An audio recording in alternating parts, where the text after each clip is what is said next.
That's right. Right from your heart. All things are possible. Only believe. Amen. Only believe. Only believe. All things, amen, possible.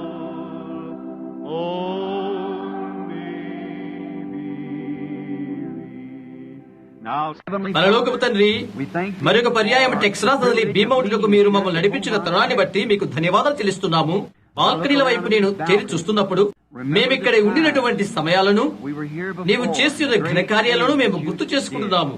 అలాంటి అనేక మంది ప్రజలు ఈ రాత్రి ఇక్కడ కుడుకుని ఉన్నారన్న మాట నిస్సందేహమే. నీవు వారి దేహాలను ముట్టకుండా ఉండకపోతే వారి రాత్రి ఇక్కడ ఉండేవారు కాదు. అయితే నీవు ముట్టావు, వారు ఇక్కడ ఉన్నారు. అనేక జ్ఞాపకాలు తలలో మెదలుతున్నవి. నిశ్శబ్దములోకి అవి మాతో కలిసి వస్తవి. గంభీరమైన ఆత్మ కురుమరింపుని మాకు అనుగ్రహింపని మేము ప్రార్థిస్తున్నాము. మమ్మ ఆశీర్వదించండి. ప్రతి సంఘాన్ని, ప్రతి వ్యక్తిని ఆశీర్వదించండి ప్రభువా.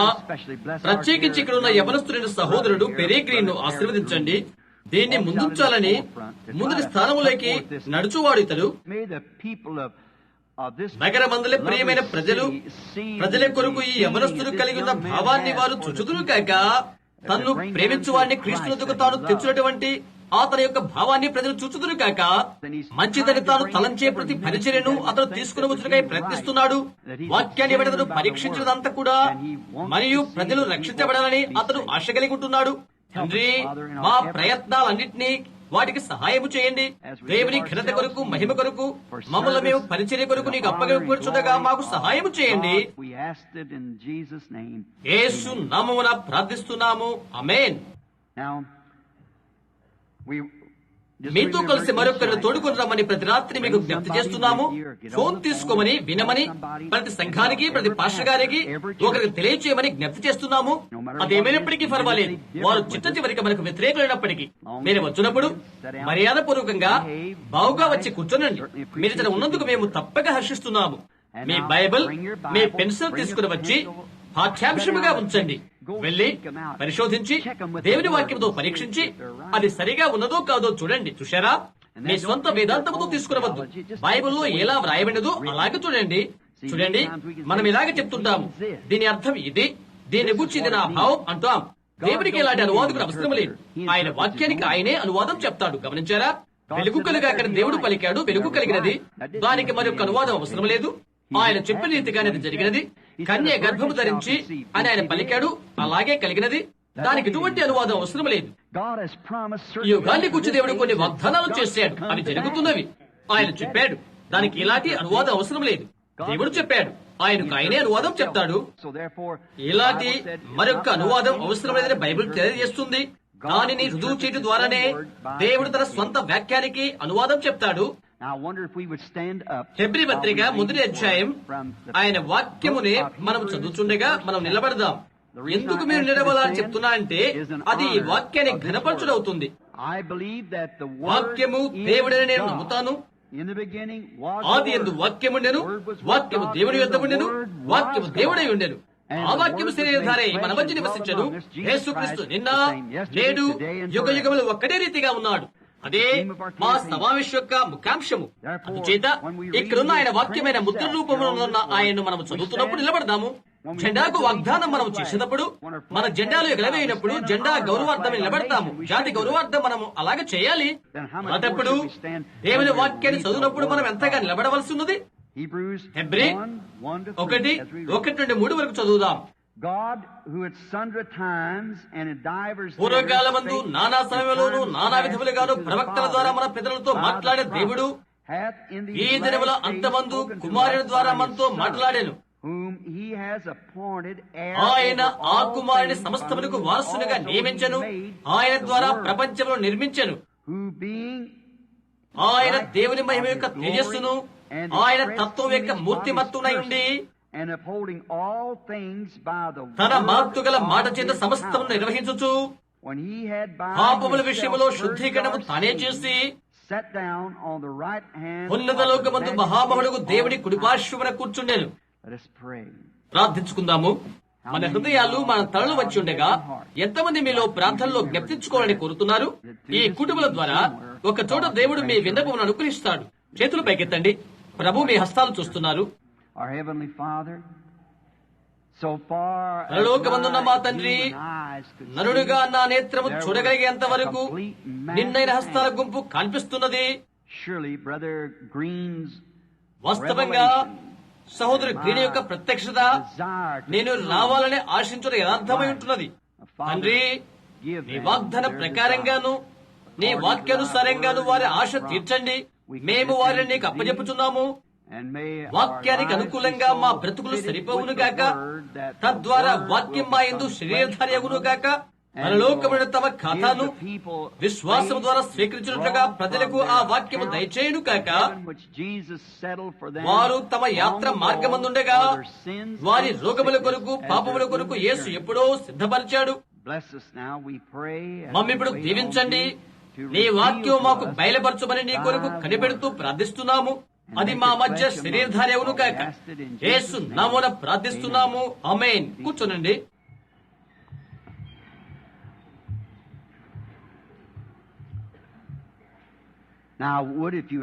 సాధ్యమైనంత వరకు అటు ఇటు తిరగవద్దు. అలా ప్రయత్నించండి. నా అర్థం ఏంటంటే 45-50 నిమిషాల వరకు లేవటం, అటు ఇటు వెళ్ళవద్దు. మన యొక్క ప్రయత్నం ఏదనగా సత్యమనగా ఏంటో మనం తెలుసుకోవాలి. నాకు తెలిసినంత వరకు ఒకే ఒక సత్యం ఉన్నది. అది ఏదనగా బైబిల్. ఒక్కనొక దినాన దేవుడు లోకానికి తీర్పు తీర్చబోతున్నాడు. అది మేము నమ్ముతున్నాము. శరీరమైన మనము తీర్పు కొరకై ఆయన సన్నిధికి తీసుకుని రాబడతాము. కొన్ని నిమిషాలు నిర్వచించడం కోసము కొంత లేఖన భాగాన్ని, కొంత పట్టిక నా యొద్ద ఉంచుకున్నాను. గుర్తుంచుకోండి, నేనెక్కడ ఇలా అడిగినట్లయితే ఎవరైనా కథోలిక్ వారు ఉన్నారా? అవును అని బహుశా వారు అనవచ్చు. దేవుడు దేని ద్వారా లోకానికి తీర్పు తీర్చును? కథోలిక్ సంఘం ద్వారానే అని అంటారు. నేను తిరిగి ఏ కథోలిక్ సంఘం ద్వారా అని అడిగితే వారు అంగీకరించరు. అనేకమైన ఐషుతులు ఉన్నవి.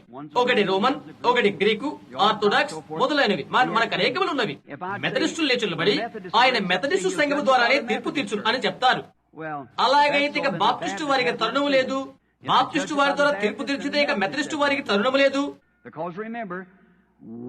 గుర్తుంచుకోనండి, వాక్యానికి ఒక వ్యతిరేక భాష్యం పలికితే ఒకటి, అన్ని కాదు, వరుసలోని అన్ని పదాలు కాదు, వాక్యంలోని ఒక పొల్లును అనుమానించితే మరణం, వ్యాధి, దుఃఖం సంప్రాప్తమవుతుంది. ఏదైనా తోటలోని హవ్వ ఒక స్త్రీ వాక్యాన్ని అలా అపార్థం చేసుకున్న దానికి ఘనంగా ఇదంతా ప్రాప్తించినది. ఆమె ఇష్టపూర్తిగా చేయలేదు, కానీ ఆమె మోసపరచబడెను అని బైబిల్ తెలుపుతుంది. వాక్యముని గురించి ఆమె మోసపరచబడెను. తత్ఫలమే ఇదంతా. అందును బట్టి నీవు నేను సంపూర్ణ వాక్యాన్ని దాటి వెనుకకు వెళ్ళకూడదు. సరే, ఆయన అలా చేయడు అని బైబిల్ చెప్తుంది. పెంతెకోస్తు సంఘము ద్వారా, మెథడిస్టు సంఘము ద్వారా, బాప్టిస్టు సంఘము ద్వారా, కథలిక్ సంఘము ద్వారా దేవుడు లోకానికి తీర్పు తీరుస్తాడని నేను నమ్మను. యేసుక్రీస్తు ద్వారా ఆయన తీర్పు తీరుస్తాడు. ఆయన అలా చెప్పాడు. క్రీస్తు వాక్యమై ఉన్నాడు. ఆది యందు వాక్యముండెను, వాక్యము దేవుడి వద్ద ఉండెను, వాక్యము దేవుడై ఉండెను. ఆ వాక్యము శరీరధారి మన మధ్య నివసించెను. అదే నిన్న నేడు యుగ యుగములు ఒక్కడే రీతిగా ఉన్నది. సమస్తము కూడా ఘనమైన నిత్యత్వమై ఉన్నది. నిత్యత్వం అనేది ఆరంభించదు, అంతము కాదు. ఈ గంభీరమైన నిత్యత్వంలో ఒకరు లక్షణాలు ఉన్నవి. తండ్రి ఎవటకు, కుమారుడెవటకు, రక్షకుడెవటకు, స్వస్థత ఇచ్చువాడెవటకు, ఇవన్నీ కూడా ఆయనలో ఉన్నవి. ఇప్పుడు జరుగుతున్న ఇవన్నీ ఆయన లక్ష్యానికి బయలుపరుచుచున్నవి. అవును, జగదుత్పత్తికి పూర్వమే మన పేరులు గొర్రెపిల్ల జీవగంధమందున్నవి. మరి వాక్యము దాన్ని సంధించినప్పుడు నిత్య జీవనకు ఏర్పరచబడిన ఎలాంటి వెలుతురున్నప్పటికీ యేసు ఇలా చెప్పాడు, నా తండ్రి వారిని ఆకర్షించదనే గాని ఎవడు నా యొద్దకు రాడు అని. నా తండ్రి నాకు అనుగ్రహించిన వారందరూ నా యొద్దకు వచ్చెదరు. కనుక చూడండి, ఇది వాక్యము, నిరంతరము వాక్యమే, వాక్యమే. ఈ రాత్రి నేను ఈ అంశం మీద మాట్లాడాలని ఆశిస్తున్నాను. చదివిన ఈ పాఠములో ఉండి సందర్భము తీసుకుని మాట్లాడతాను. దేవుడు తన యొక్క గుణ విశేషముల ద్వారా గుర్తించబడును. ప్రతిదీ కూడా వాటి యొక్క గుణ విశేషములను బట్టి మనము గుర్తించగలుగుతాము. జంతువుల జీవితాన్ని మనం గమనిస్తే పక్షి జీవితాన్ని తీసుకోండి. పసుపు రంగు పక్షిని తీసుకో, అది ఎగురుట, జేబర్డ్, పాల పెట్ట, అవి ఒకే విధంగా కనిపిస్తవి. ఈ పసుపు రంగు పెట్ట వాటి గుణగణముల ద్వారా అది తన రెక్కలు కిందకు వేలాడదీస్తూ తిరుగుతుంది. అటు తదుపరి పైకి కిందకు ఆడిస్తుంది. అది దాని యొక్క గుణ విశేషణం. అయితే పాలపిట్ట పక్షి మాత్రం తేనెటీగ వలె ఎగురుతుంది. ఆ పెట్టె వస్తున్నప్పుడు నీవు దాన్ని గమనిస్తే ఎగురుట నీవు కనిపెట్టు, తోకబెట్ట వస్తున్నప్పుడు కనిపెట్టు. వేటగాడిని మీరు వ్యత్యాసములను మీరు చూస్తారు. జాక్ స్నైప్ ను గమనించండి, విల్సన్ స్నైప్ ను గమనించండి. వాటి గుణ విశేషాలు ఏంటో అవి ఏమై ఉన్నవో తెలియజేస్తవి. పెద్ద గొర్రె ఆ పర్వత శిఖరాన్ని నిలబడి ఉంటుంది. అది వెనుతిరిగి నిలబడినట్లయితే ఆ పిరుదుల వెనుక భాగం తెల్లగా ఉంటుంది, మిగతా భాగం బూడిద వర్ణంగా ఉంటుంది. ఆ గొర్రె యొక్క గుణ విశేషాలని వెనక్కపోతే అది దుప్పి అవుతుంది. గమనించారా? అది ఏది కాదో అని పరిశోధించి ఎరగవలనంటే వాటి యొక్క గుణ విశేషాలని వెరగవలసి ఉండవలను. పలు రకమైన విశేషాలు జంతు జీవితాన్ని బట్టి చెప్పగలము. ఆ తర్వాత మానవుల బ్రతుకు దగ్గరికి వద్దాం. పురుషుడు స్త్రీ యొక్క గుణ విశేషాల వ్యత్యాసం. వారిరువురు కూడా మానవులైనప్పటికీ వ్యత్యాసం ఉంటున్నది. అయితే రెండు లైంగిక వర్గము గుణ విశేషాల ద్వారా వారిని మనం పరిశోధించగలము. ఆ రాణి ద్వారా సొలొమోను ముందు పెట్టబడిన కొన్ని పరీక్షల గురించి కొంతకాలం క్రితం చదువుతూ ఉంటేనే పురుషుల మారిగా వస్త్రాలు ధరించిన కొందరు స్త్రీలు ఆమె వద్ద ఉన్నారు. సొలొమోను కొన్ని పనులు చేయమని నడవమని అడిగాడు. వెంటనే అన్నాడు, వారు స్త్రీలు. చూడండి, వారేమి చేశారో దాన్ని బట్టి అతను చెప్పగలిగాడు వారి యొక్క గుణ విశేషాలు, స్త్రీ లక్షణాలు. దాన్ని గురించి ఒకటి ఉంటుంది, నీవు దాన్ని దాచలేవు. అది స్త్రీ, ఎందుకంటే ఆమె గుణగణము ఆమె స్త్రీని నిర్ధారణ చేస్తుంది.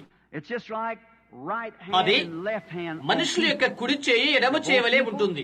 నీవు గమనించు, ఒకటేమో కుడి చేయి సంబంధమైనది, మరొకటి ఎడమ చేయికి సంబంధించినది. వాటి గుణ విశేషణ కనిపెట్టు. అవి ఎడమ చేతికి సంబంధించినవా, కుడి చేతికి వర్తించినవా నీవు చెప్పగలుగుతావు. గమనించు, అయినప్పటికీ రెండు కూడా చేతులే, రెండు ఒకటేలా కనిపిస్తవి. నేనేదైనా ఇక్కడ పడవేస్తాననుకోండి. మత్తయి 24వ అధ్యాయంలో యేసు ఇలాగ చెప్పాడు, కడవరి దినముల్లో రెండు ఆత్మలు ఒకే విధంగా ఉండి సాధ్యమైతే ఏర్పరచుకున్న వారిని సహితము మోసపరుస్తవి. అది ఎడమ చెయ్యి కుడి చెయ్యి ఏ విధంగా కనిపిస్తుందో అలాగా. రెండింటికి బొటన వేలు ఉంటవి, వ్రేలు ఉన్నవి, గోళ్లు ఉంటవి, చిన్న వేళ్లు, మధ్య వేళ్లు, శుభుడు వేళ్లు, అవన్నీ కూడా వేరువేరుగా ఉన్న వేళ్లు. వెంటనే బొటన వేల ముద్ర ఉన్నవి, ఒకటేమో ఒకవైపు, మరొకటేమో ఇంకో వైపు. బొటన వేల ముద్రలు రెండుకి ఒకే ముద్ర, ఒకే వైపు, ప్రతిదీ ఒకేలా ఉన్నట్లుగా కనిపిస్తుంది. అయితే వ్యత్యాసం ఎదురుగా వాటి గుణ విశేషాలు మాత్రమే. ఒకటి ఎడమ చేయి, మరొకటి కుడి చేయి, అదే వ్యత్యాసము. ఆఖరి దినాల్లో ఆత్మలు అలాగే ఉంటవి. అవి దేవుని సంబంధమేవా లేక కాదా అని వాటి గుణ విశేషాల బట్టి తెలియబడుతున్నది. ఒకటేమో మంచి, మరొకటేమో చెడ్డది. దేవుని యొక్క గుణ విశేషాల బట్టి మాత్రమే నీవు తెలుసుకోగలుగుతావు. సంభవత్తుగా అది మార్గమందే ఉంటుంది. అంటే కుడి చేతిని కుడి అని, ఎడమ చేతిని తప్పని, అలాగే వారి తలకిందులుగా చెప్తాము. అవి వాటి గుణ విశేషాల బట్టి తెలియబడుతున్నవి. వాటి గుణ విశేషాల బట్టి మాత్రమే నీవు తెలుసుకోగలుగుతావు. ఐగుప్తు నివస్తూ ఇశ్రాయేలు తమ యాత్ర మార్గమందునలాగున దేవుడు ఇశ్రాయేలుకు తోడుగా ఉన్నాడు. అక్కడ ఆయన గొప్ప సూచికలను చూపించి వారి కొరకు ఒక ప్రవక్తను పంపించి ఆయన వ్రాసిన వాక్యాన్ని ఆయన గుర్తింపచేశాడు. ఆయన వారిని బయటకు తెచ్చిన తర్వాత ఆయన గుణ విశేషాలు మనం గమనిద్దాము. ఆయన మోక్షని ఎలాగ కలుసుకున్నది, ఆయన చేసిన విషయాలు చూద్దాము. మార్గ మధ్యాన వారు ఇంకొక దేశానికి చేరారు. అది మోయాబు దేశము. మోయాబు గొప్ప దేశం. ఏ కోవకు కూడా అది అన్య దేశము కానే కాదు. అదే లోతు బిడ్డల ద్వారా కలిగిన సంతానం, వారి విశ్వాసులు. ఇప్పుడు రెండు దేశాలను గమనించు. ఒకటేమో గుర్తించబడిన దేశము, ఒకటేమో కేవలము యాత్ర చేయు దేశము. వారు ఆ స్థలానికి రాగా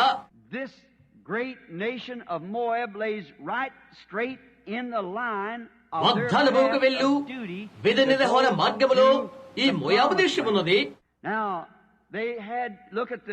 రెండు దేశాలను చూడు, రెండు కూడా ప్రవక్తలనే కలిగి ఉన్నవి. ఒకటి గొప్ప ఉపదేశమైన ప్రవక్తని కలిగి ఉన్నది, అతను బిలాము. రెండవ వ్యక్తి మోషే. బిలాము ఇశ్రాయేలు శపించుటకై వస్తున్నాడు. గమనించు, ఇరువురు కూడా నిర్హేతుకంగా మూలాధారమైన వారే. ఈ ప్రవక్త బిలాము, అతని ప్రధానులు ఇలా అన్నారు, 7 బలిపీఠముల కొరకు కట్టండి అని అన్నాడు. అది తప్పనిసరిగా దేవుడి సంఖ్య. మరియు ప్రతి బలిపీఠం పైన ఒక ఎద్దును పరిశుద్ధార్పణ అర్పింపవలను. ఇశ్రాయేలు సమాజంలో అర్పించే అర్పణ అదే. అతను ఇలా చెప్తున్నాడు, ప్రతి బలిపీఠం పైన పొట్టేలును కూడా అర్పించవాలని చెప్పుచున్నాడు. క్రీస్తు మొదటి రాకడ గురించి మాట్లాడుట. అక్కడ ఇశ్రాయేలులో కూడా అదే అర్పణ అర్పిస్తున్నారు. ఒకే బలిపీఠము, ఒకే దేవుడు. అయితే ఒకరైతే తప్పు, మరొకరైతే మంచి చేస్తున్నారు. నీవు తెలపవలసిన ఒకే ఒక మార్గమేదనగా వాక్యమునొద్దకు అవి మూలాధారముగా వచ్చినప్పటికీ అవి రెండు ఖచ్చితమైనవిగా ఉన్నవి. అయితే ఒకరిని చూడు, అతని యొక్క ప్రణాళికలు తప్పైనవి. తన సోదరునికి దేవుడు అనుగ్రహించిన వాగ్దాన వరుసను అతను తెంపివేస్తున్నాడు. ఇంకో విషయం, ఆ ఒకడు బిలాము మూలమునే ఆధారం చేసుకున్నవాడు. ప్రవక్త అయిన మోషే అయితే దేవుని గుణ విశేష వలన గుర్తించబడినవాడు. అగ్నిస్తంభము అతీతమైన అనగా ప్రకృతము కాని వెలుగు వారిపైన ఉన్నది. గొప్ప స్వస్థతలు వారి ప్రయాణ కాలంలో జరిగినవి. అప్రకృతమైన దేవుడు అతీతమైన గురుతులను చూయించాడు. వాగ్దాన వాక్యమే వారు నిలిచి ఉన్నారు.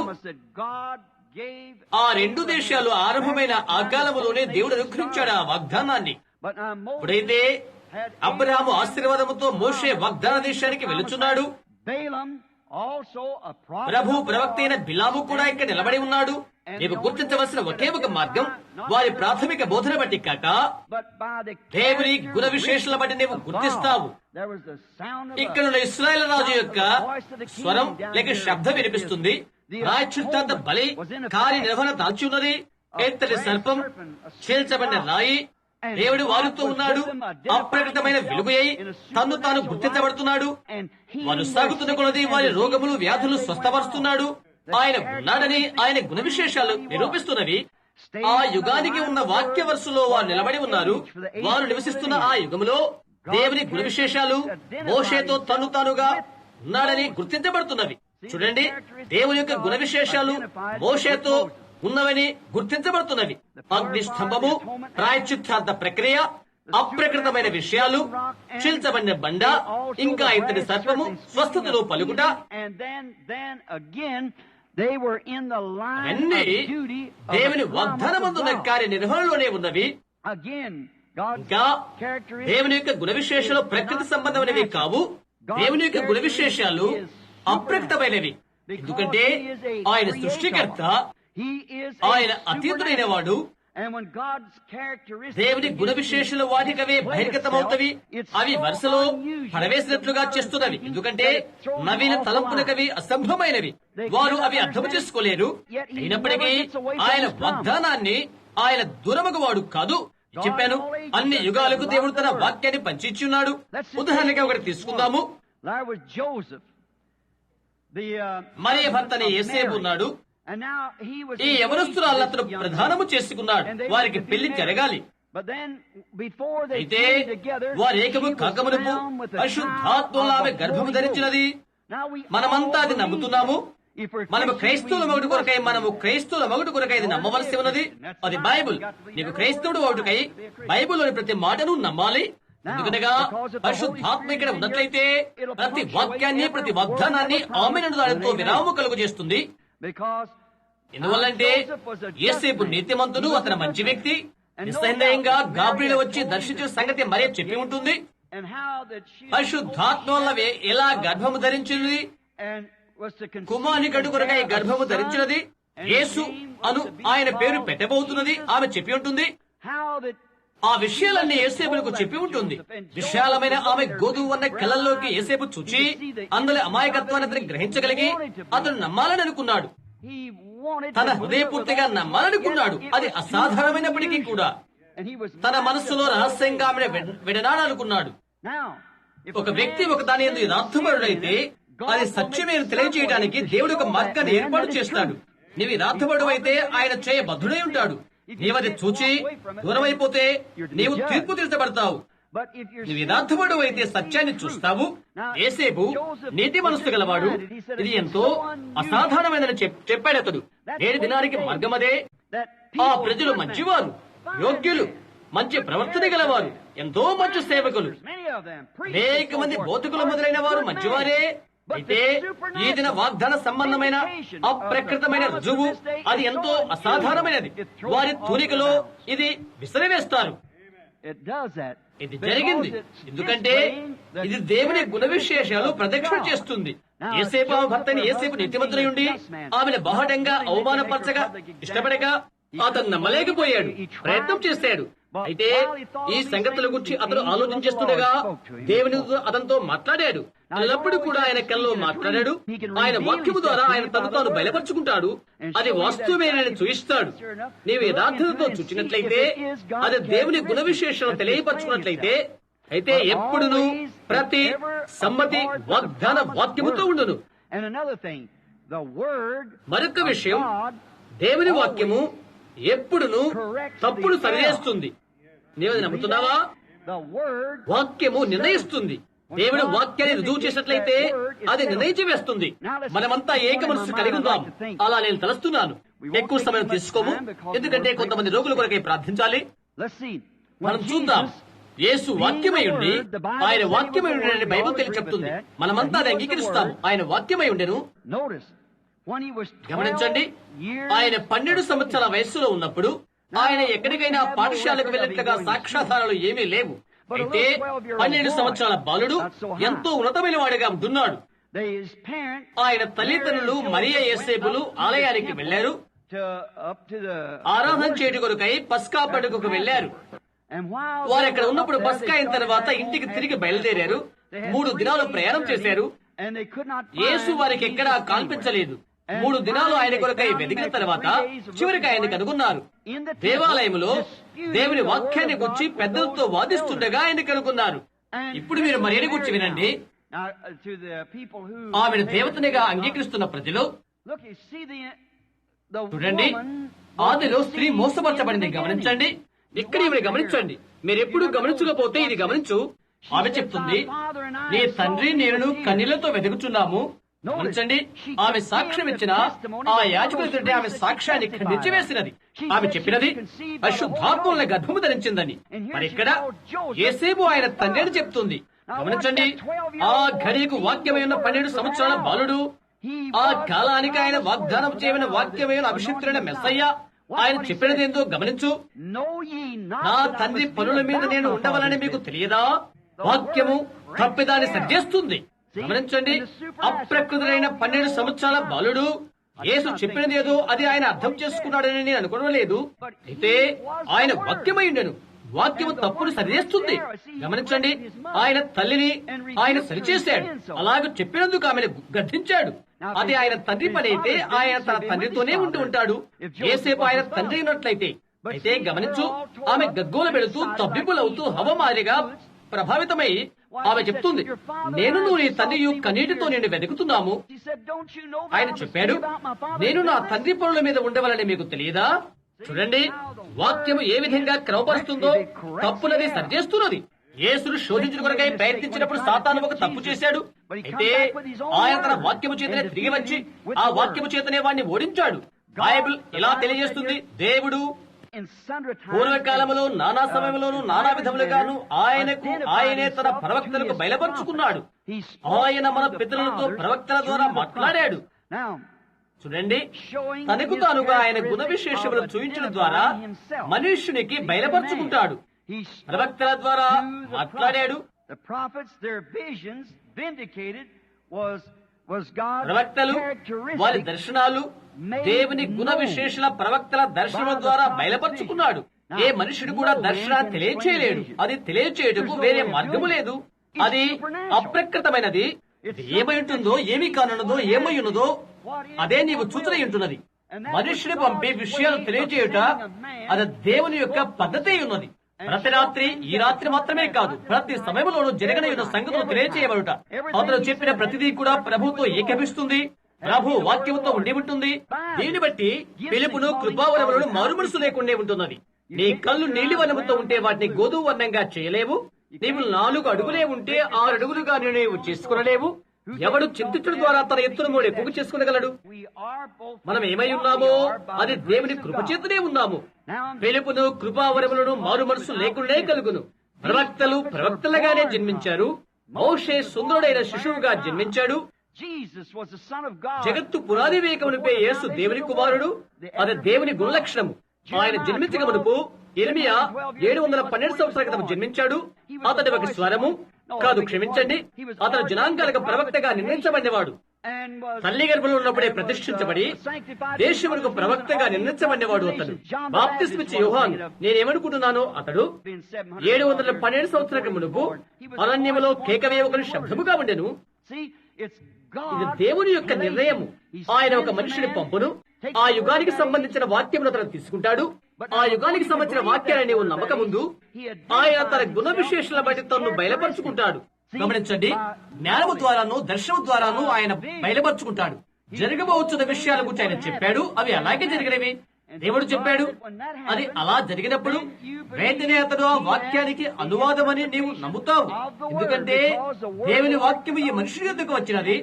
అతని యోగ్యత పరిచయాలు, అతను దీర్ఘదర్శి అని పాత నిబంధనలో గుర్తించబడుతుంది. కేవలం అది సామాన్యమైనదే. అతని గుణ విశేషాలు అతనిలో తెలియపరచబడి గుర్తించబడుతున్నవి. ఆ కారణము చేతనే దేవుడు నానా సమయంలో సంధించుడని బైబిల్ చెప్తుంది.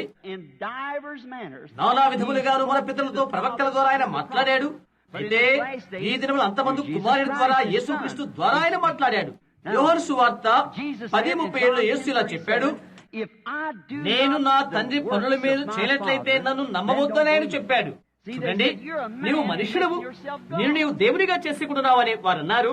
ఆయన చెప్పాడు, నా తండ్రి కార్యములు నేను చేయనట్లయితే నేను నమ్మవద్దని ఆయన అన్నాడు. యోహాను మండుచున్న దీపం వంటి వాడని ఆయన అన్నారు. మీలో ఘనులు అతని వెలుగులో కొంతకాలం నడవాలని ఆశించుంటిరి.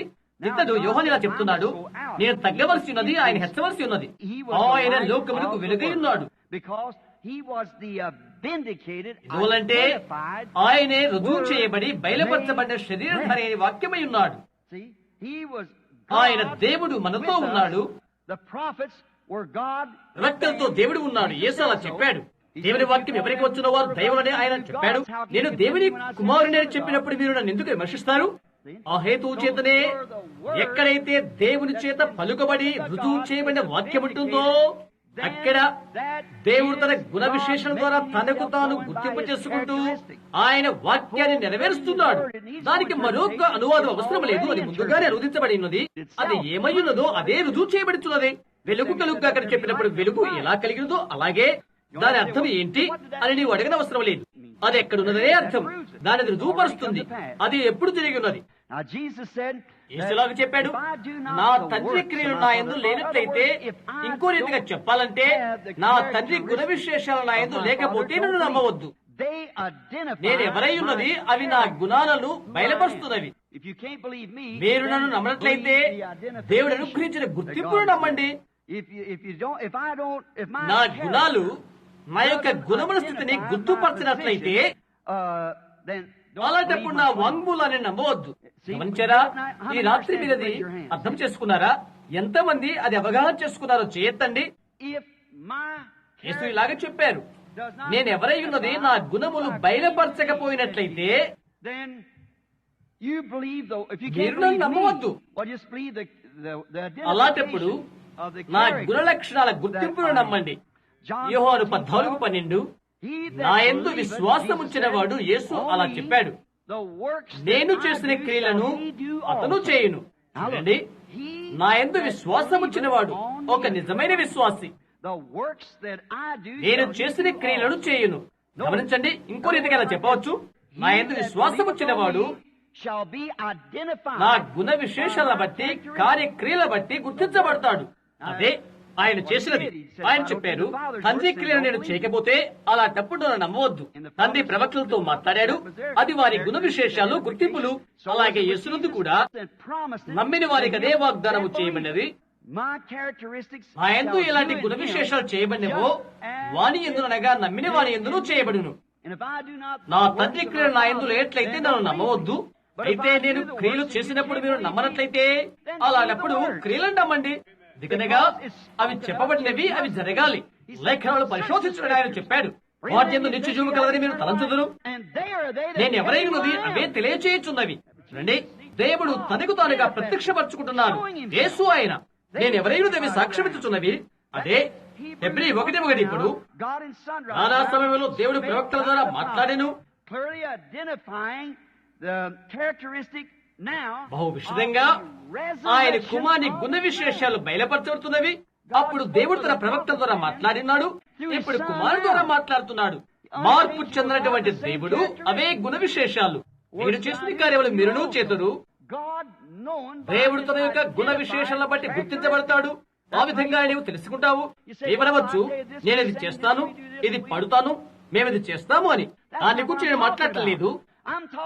ప్రత్యక్షపరచబడి ఈ జీవనందు బయలుపరచబడిన వాక్యం గురించి నేను మాట్లాడుతున్నాను. ఈ యుగమునకు వాగ్దానం చేయబడిన వాక్య గుణ విశేషాల గురించి నేను మాట్లాడుతున్నాను.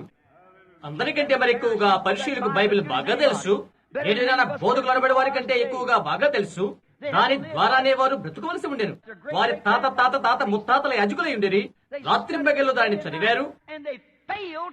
అయితే బయలుపరచబడిన వాక్యాన్ని మాత్రం వారు చూడలేకపోయారు. నేడు ఉత్తరం చెప్తారు, నీవు నమ్మినప్పుడే నీవు దాన్ని పొందావంటారు. మెదరసులు చెప్తారు, నీవు కేకలు వేస్తే దాన్ని పొందావంటారు. ఎందుకొస్తావారంటారు, నీవు భాషలు మాట్లాడితే నీవని పొందగలిగావంటారు. ఎంత తప్పని మనం కనుగొన్నాము. కొందరు చెప్తారు, ఆత్మఫలము అది పొందుకుందని అంటారు. ఈ తప్పే. ఒకే ఒక నిదర్శనం మీదనే కాదు దాని యొక్క రుజువు. ఈ ఘడికి వాగ్దానం చేయబడిన వాక్యమును దేవుడు తనకు తానుగా బయలుపరచుకుంటేనే నిదర్శనం. అదే అది అక్కడ ఉన్నది. ఆ పురాతన కాలపు యాజకుల కంటే ఎక్కువైన ఆత్మఫలములు ఎవరు పొందిరి? బిడ్డలకు సున్నతి చేసిరి, వారిని ఆశీర్వదించరి, అలాంటివి ఎన్నో చేశారు. యేసు వ్యక్తి ఉండెను. వచ్చేవి వారి అర్పణాలు తనివేశాడు. కోపముతో వారి వైపు చూశాడు. వాటిని కొట్టి బయటికి తోలివేశాడు. ఎలాంటి బయలుపరచడం లేదు, ఏమీ లేదు. ఏకమైన గుర్తింపు లేక బయలుపరచుకుంటా. ఆయనకు ఫెలోషిప్ కార్డు లేదు. ఆయన ఏ సంఘశాఖకు ఆయన చెందినవాడు కాదు. అయితే దేవుడు ఆయన ద్వారా మాట్లాడాడు. ఆయన గుర్తింపు ఏ కాలములకు కూడా అదే దేవుని యొక్క నిజమైన గుర్తింపు అయి ఉంటుంది. అది ఆయన గుర్తింపు లేక బయలుపరచుకోవడం విధము అదే. అది అదే ఉంటుంది. వాగ్దానము చేయబడిన లేఖముల వాగ్దానం యొక్క గుణ విశేషములచే గుర్తింపబడితే అదే దేవుడు. దేవుడు వాక్యం. వాగ్దానం యొక్క గుణ విశేషము గుర్తింపు ఏ విశ్వాసాన్ని తయారు చేస్తుంది. యేసు అలా చెప్పాడు. అది అంతే. ఆమేన్. గుణ విశేషాలు ఆయన గుర్తింపు చేస్తున్న చూశాము. ఆయన చెప్పిన రీతిగా అది చేయనట్లయితే నన్ను నమ్మవద్దు. అది ఆయన గుర్తింపు చేస్తుందని యేసు పలికాడు. ఉంచుకోనండి, ఈ దినాలలో, ఈ కడవరి దినాలలో ఫిబ్రవరి 1 నానా సమయంలోనూ నానా విధములుగాను ప్రవక్తల ద్వారా దేవుడు మన పితరులతో మాట్లాడెను. ఈ ఆఖరి దినాన ఆయన కుమారుని యేసుక్రీస్తు ద్వారా మనతో మాట్లాడు. గమనించారా? దేవుని గురించిన గుర్తింపు అదే విధంగా ఆయన ప్రత్యక్షపరచును. అవే గుణ విశేషాలు వినియోగించుకుంటా గడిచిన కాలముందు ఏమి చేశాడో అదే చేయను. ఆమేన్. గమనించు, హెబ్రీ 13:8 ఏమని చెప్తుందో, నానా సమయంలోనూ ఆయన నిన్న నేడు యుగములు ఒక్కడే రీతిగా ఉన్నాడు. అదే విధంగా అలాంటి మార్గంలోనే అవే గుణ విశేషాలతో ప్రతిదీ ఒక్కటే. ఆయన ఆజ్ఞలు విడిచి ఆయన ఎలా దురస్తుడు కాడో అలాగే మారిన దేవుడు ఆయన గుణ విశేషాలకు ఎప్పుడు కూడా దురస్తుడు అయిపోడు. అది ఆయనే. ఆయన వాక్యమై ఉన్నాడు. ఈ ఘడియకు ఆయన వాక్యమై ఉన్నాడు. ఆయన లోక నిర్మాణం చేసినప్పుడు ఆయన వాక్యమై ఉన్నాడు. అది వాక్యమే. ఆయన మనిషి నిర్మాణం చేసినప్పుడు ఆయన వాక్యమే. ఆయన గుణగణములు అవి. ఆయన క్రీస్తు నిర్మాణం చేసినప్పుడు ఆయన దేవుడే ఇమ్మానుయేలు. ఆయన ఒక రక్షకుని ఆయన నిర్మాణం చేసినప్పుడు అది ఆయన గుణలక్షణాలు. ఆయన ఒక స్వస్థపరచు నిర్మాణం చేసినప్పుడు అది ఆయన గుణలక్షణాలు. చూశారా? ఎప్పుడు కూడా వాక్యమే బయలుపరచబడుతుంది. దేవుని గుణ విశేషాల ద్వారా గుర్తించబడుతున్న వాక్యము. నడవడిని గమనించు. ఆయన ఎప్పుడు ఒకేలాగుంటాడు. ఆయన ఎన్నడూ మారడు. ఆ పగటి వేళ గుడార ద్వారా మందు కూర్చున్న అబ్రహాము దగ్గరికి వచ్చిన ఆ ముగ్గురు వ్యక్తులు గమనించు. అక్కడ ఆ వ్యక్తిని కొన్ని నిమిషాలు పరిశీలిద్దాం. కల్దీయ దేశంలో నుండి ఊరును పట్టణం నుండి అతడు పిలువబడ్డాడు. దేవుడి ఆజ్ఞ చేత అతడు ఆ పట్టణం నుండి బయటికి వచ్చాడు. ఆ విశ్వాసం నుండి అతడు ప్రత్యేకించబడినాడు. ప్రప్రదంగా అదే దేవునికి గుణ విశేషణము. ఈ అవిశ్వాసం నుంచి ప్రత్యేకించబడు. ఒక మనిషిని దేవుడు పిలిచినప్పుడు అలా చేయాలి. ప్రకృతి మనస్సుకు అసాధారణమైనది, నమ్మశక్యము కానిది ఆయన అతనికి అనుగ్రహించాడు. అబ్రహామా అని పిలిచాడు. అతను 70 సంవత్సరాల వయస్కుడు. శారాకు 60 సంవత్సరాలు. అతనికి సగం సహోదరు శారాతో ఇన్ని సంవత్సరాలు జీవించాడు. బిడ్డలు లేరు. శారా వలన నీకు కుమారుని అనుగ్రహిస్తానని ఆయన చెప్పాడు. మరియు అతని ద్వారానే నేను నిన్ను అనేక జనాంగములకు తండ్రిగా చేతును. అది నమ్మాడతడు. కాలం గడుస్తుంది. శారాలో మార్పు ఏమి కనబడలేదు. గమనించండి, ఆమె వయస్సు గడిచినది. స్త్రీ ధర్మం ఆమెకు గతించినది 65. ఆ సమయం అనగా స్త్రీ ధర్మం ఆమె గతించినది. అబ్రహాముకు 70 సంవత్సరాలు. అతని శరీరం మృతతుల్యమైపోయినది. ఆమె గర్భం మృతతుల్యమైపోయినది. అయితే అబ్రహాము అవిశ్వాసం బట్టి దేవుని వాగ్దానాన్ని సందేహించలేదు. దేవుడు చెప్పాడు కాబట్టి అతను నమ్ముతూనే ఉన్నాడు. దేవుడు చెప్పినట్లయితే ఆ గుణ విశేషాలేవి ప్రత్యుత్పత్తి చేయనని అతను నమ్మి ఉన్నాడు. మనం అబ్రహాము యొక్క సంతానము, అబ్రహాము యొక్క బిడ్డలమై ఉంటున్నాము. అలాగే 50 సంవత్సరాలు గతించినవి. శారాలో మార్పు ఏమి రాలేదు. ఆమె వృద్ధురాలైపోయినది, వంగిపోతుంది. అతనికి కూడా అలా ఉన్నాడు. అయినప్పటికీ అతడు నమ్మిక ఉంచాడు. ఒక దినాన, నేటి దినాన ప్రజలకు తాను ఒక మార్గదర్శికగా ఉండాలని నిర్ణయించుకున్న తన సేవకుని చూచి అతని ద్వారానే జనాంగాలు ఆయన ఆశ్రయించబోతున్నాడు. ఒకనాటి మధ్యాహ్న వేళ 11 గంటల సమయమున 3 మనుషులు అతని ఎదురుకు వస్తున్నారు. వారు అతనితో మాట్లాడారు. వచ్చి కూర్చోమని అతను ఆహ్వానించాడు. మిగతా మనుషుల కంటే వారిలో ప్రత్యేకత కనిపించింది. ఆత్మ సంబంధమైన విషయాలు ఆత్మ సంబంధ విషయాల ద్వారానే గ్రాహ్యమవుతుంది. గమనించండి, వారు వచ్చి కూర్చున్నారు. అబ్రహాము వారి వైపు చూస్తున్నాడు. నా ప్రభువా అని అతను అన్నాడు. అతను ఏమి చేయాలి? ఇద్దరు వెళ్లి సొదొమలో బోధించారు. అది నేటి నవీన సాక్ష్యానికి రుజువు. అక్కడ 3 తరహా ప్రజలున్నారు. సొదొమలో ఉన్న సంఘము. అబ్రహాము ఏర్పరచుకున్నవాడు సొదొమలో లేడు. ఇద్దరు వర్తమానికులు, నేటి నవీన బలిగ్రహము. గుర్తుంచుకోండి, ఇదంతా సంఘానికి వర్తమానికులే. క్రితం ఎన్నడూ HAM అను ముగింపుతున్న పేరుతో నామకర్త సంఘంలోకి ఎవరూ వెళ్లి ఉండలేదు. ఫినే, శాంకీ, నాక్స్, కాల్విన్, బిల్లీ సండే మొదలైన వారంతా. అయితే ఎవరు GRA HAM అను మాటతో ముగింపు కాలేదు. దాని అర్థం జనాంగాలకు తండ్రి అని అర్థం. అతను ఎక్కడికి వెళ్లి బోధించాడు. కళాన్ని చూడు. ఇక్కడ అనుకున్న విశ్వాసులు, అవిశ్వాసులు, విశ్వాసులు ఈ 3 మనుషులు ఇక్కడికి వచ్చారు. ఇరువురు ఆ పట్టణంలోకి దిగి వెళ్లారు. ఆ ప్రజల మధ్య నవీన బిలిగ్రామ్, ఓరల్ రాబర్ట్స్ బోధిస్తున్నారు. అలాంటి ఏర్పాటును యేసు దాని వివరణ ఇచ్చాడు. గమనించండి, ఏర్పరచుకున్న వారు వస్తూనే ఉన్నారు. అబ్రహాము అతని వర్గముతో కూర్చుని ఉన్నారు. అబ్రహాముతో ఆగిపోయిన ఈ వ్యక్తి ఆయన్ని గమనించు. దేవుని యొక్క గుణ విశేషాలను ఆయన బయలుపరుస్తున్నాడు. శారా ఎక్కడా అని ఆయన అడిగారు. ఆ క్రితం దినం ఆమె పేరు శారాయి. ఇప్పుడు శారా SARAH. అబ్రహాము కాదు, అబ్రహాము. నీ భార్యను శారా ఎక్కడా? నీ వెనకాల గుడారములు ఆమె ఉన్నదని చెప్పాడు. నేను నిన్ను దర్శించబోతున్నాను అని చెప్పబడుతుంది. అప్పుడు అబ్రహాము ఆ సంభాషణ ఆలకిస్తున్నాడు. జీవనకాల సమయానికి నేను నిన్ను దర్శించబోతున్నాను. శారా నవ్వింది. ఆమె తనలో తాను నవ్వుకున్నది. వృద్ధులైన నేనా? నా భర్త వృద్ధుడు. తిరిగి యవనస్తురాలైన స్త్రీ పురుషుల వలె మేము సుఖము అనుభవిస్తామా? మానవ బంధం అనేది ఎప్పుడూ ఆగిపోయినది. నాగా అని నవ్వింది. ఆ మనుషుడు అబ్రహాము వైపే చూస్తూ ఆయన వెనకాలను శారాను గురించి చెప్పాడు. ఇవి ఎలాగూ సాధ్యములని శారా నవ్వనేలా అని అడిగాడు. ఆయన తనకు తానుగా గుర్తింపు చేసుకున్నాడు. అబ్రహాము ఆయన ఎలోహీము అని పిలిచాడు. బైబిల్ చదువులకు మీకు ఎవరికైనా అది తెలుసు. ఎలోహీము దేవుడు సమస్తమునకు ఆధారబోతుడు. చూశారా? మానవ శరీరముతో బయలుపరుచుకుంటున్నాడు. దూడ మాంసము తింటూ, ఆవు పాలు త్రాగుతూ, రొట్టె వెన్న తిరుచు బయలుపరుచుకుంటున్నాడు. ఎలోహీము దేవుని గుణ విశేషాలను బయలుపరుస్తున్నాడు.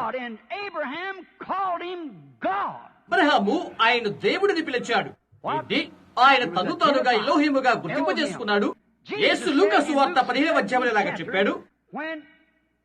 కడవరి కాలంలో నానా సమయంలో దేవుడు తన ప్రవక్త ద్వారా మాట్లాడాడు. కడవరి దినాలలో కుమారుని ద్వారా. ఇప్పుడు గమనించండి, ఆయన చెప్పారు, మనుష్య కుమారుడు ప్రత్యక్షమగు దినమున. గమనించండి, ప్రత్యక్షపరచబడుట అనగా తెలియపరచుకునుట. ఈ కడవరి కాలంలో ముగింపునకు ముందు కాలమునందు మనుష్య కుమారుడు బయలుపరచబడినప్పుడు ఈ సొదొమ స్థితి మరలా సంప్రాప్తం అవుతుంది. సొదొమ దినములో ఎలాగుండెనో అలాగు మనుష్య కుమారుడు రాకరి యందు అలాగుండును. ఆయన ప్రత్యక్షపరచబడుతున్నప్పుడు సంఘములకు ఆయన ఏర్పరచుకున్న వారికి ఆయన తెలియపరచుకున్నప్పుడు సొదొమకు కాదు, సొదొమ నివాసులకు కాదు, లేక సొదొమలో ఉన్న వారికి కాదు, ఏర్పరచుకున్న వారికి. అబ్రహాము ఏర్పాటు పొందినవాడు. వాక్యమైన యేసుక్రీస్తు ద్వారా అబ్రహాము రాజ సంతానమే, విశ్వాసులు అలాగే వారే ఏర్పాటు నొందిన వారు. మనిషి కుమారుడు ప్రత్యక్షపరచుకుంటున్నప్పుడు ఆ స్థితి మరలా వస్తుంది. నేను ప్రపంచాన్ని చూడు, అది సామాన్యమైన సదమా గొమొర్రా కాక మరొక దాన్ని అందులో చూడలేము. సదమా గొమొర్రా లోతు వలె సంఘాన్ని చూడు. అక్కడ కూర్చుని సదమా పాపాలను చూస్తూ నీతిగా తన మనసు నొప్పించుకున్నాడు అతడు. చాలా మంది సేవకులు అలా కూర్చొని, చాలా మంచివారు పుస్తకం తీసుకొని కూర్చొని అలా పట్టణం చేస్తుంటారు. అమర్యాదకరమైన వస్త్రధారణ చేసుకుని, పొట్టి వస్త్రాలు వేసుకుని వీధుల్లో వెళ్తున్న స్త్రీలను చూస్తూ, అటువంటి వాడన్నిటితో ఉన్న వారిని గురించి ఆ సేవకులు ఏమీ చెప్పరు. అలాగైతే అతని సంఘశాఖ అతన్ని బయటకు నెట్టివేస్తుంది. సత్యమైన అట్టి దాని కొరకు నిలబట్టుకు లోతుకు సాహసము లేదు. ఆ విధంగానే నేటి నవనాగరికతతో కూడిన సదమా గొమొర్రా ఉన్నది. అయితే సదమా బయట కొందరున్నారు, మనుషుని ఇష్టతను బట్టి కాక జన్మెత్తిన వారు కొందరు ఉన్నారు. వారు దేవుని బీజమును బట్టి, దేవుని చిత్తమును బట్టి పుట్టిన వారు. వారి గుర్తింపును గమనించు, కేవలం బోధ చేయడం కాదు. అయితే దేవుని వాక్యం మనిషి యందు శరీరధారే గుర్తింపు గురుతు వారు కలిగి ఉన్నారు. అదే ప్రతిరూపం మరలా కనిపిస్తుంది. అప్పుడు ఎలాగున్నారో ఇప్పుడు అలాగే ఉన్నారు. నిరాక్షేపంగా ఆనాటి స్థితిలో ఉన్నారు. ప్రతిదీ సంపూర్ణంగా ఉన్నది, ప్రతిదీ వరుసలోనే ఉన్నది. కొన్ని నిమిషాలు దాన్ని కొనసాగించాలనుకుంటున్నాను, కానీ వీలు పడదు. మనం త్వరగా సాగిపోవాలి. ఆ కూర్పు లేక ప్రతిరూపము తిరిగి కడవరి కావడం మరలా పెట్టబడినది. 1:1 చాలా సమయంలోనూ ప్రవక్తల ద్వారా ఆయన బయలుపరుచుకున్నాడు. కడవరి దినాల్లో ఆయన కుమారుడు ద్వారా బయలుపరుచుకున్నాడు. నిన్న నేడు యుగములు ఒక్కటే రీతిగా ఉన్నాడని ఆయన ఫిబ్రవరి 13 ప్రకారంగా తెలియపరుచుకుంటున్నాడు. గమనించు, దేవుడు నానా సమయంలో మోషేతో మాట్లాడాడు. ఎప్పుడు గుర్తుంచుకోనండి, ఆయన అగ్నిస్తంభముగా మండుచున్న పొదలో వెలుగుగా గుర్తింపు చేసుకున్నాడు. నానా సమయంలో ఆయన అలాగ చేసి ఉన్నాడు. ఆయన మోషేతో మాట్లాడాడు. ఆ వెలుగు చేసిన కార్యమేంటి అనగా, ఆ వెలుగు దేవుని గుణ విశేషాలను ఉత్పన్నము చేసింది. దేవుని వాక్యమనేది మాట్లాడినది. ఐగుప్తులోని నా ప్రజల మొరను నేను ఆలకించి ఉండని, వారి మూలుగులు నేను విని నా వాక్యము నేను జ్ఞాపకము చేసుకుంటని, అగ్ని స్తంభముగాను వెలుగుగాను దిగివచ్చి వారిని విడిపించుకు వెళ్తాను. మోషే, నేను పంపుచున్నాను. దేవుని గుణ విశేషాలు గమనించు. పిడికిడి ధూళి తీసుకుని అలా గాలిలో విసిరివేస్తే అవి ఈగలుగా మారినవి. సృష్టికర్త దేవుని గుణ విశేషాలు మోషేలో ఉన్నవి. ద్వితీయోపదేశకాండము 18:15 మోషే ఎలా మాట్లాడుతున్నాడు? ప్రభు అయిన దేవుడు నా వంటి ప్రవక్తను మీలో నుండి పుట్టించును. గమనించండి, అది తిరిగి వాక్యమే. లక్షణాలు దేవుడు మోషే ద్వారా మాట్లాడుతున్నాడు. ప్రభు తన వంటి ప్రవక్తను వారి నుండి పుట్టించునని వారితో చెప్తున్నాడు. ఈ వాగ్దాన వాక్యములో యేసు యొక్క గుణ విశేషాలు ఆయన ఎలా బయలుపరుచుకున్నాడో గమనించు. అది అలాగుండని మోషే చెప్పినప్పుడు యేసు గుణగణములు అవి గుర్తించబడినవి. ఎలాగో గమనించు. ప్రభు అయిన మీ దేవుడు అనగా దేవుడు అనగా వాక్యము ఆ వంటి ప్రవక్తను పుట్టించును.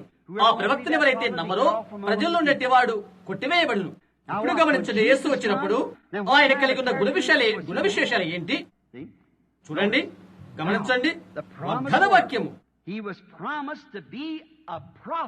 మోషే వంటి ప్రవక్తను అని ఆయన వాగ్దానం చేశాడు.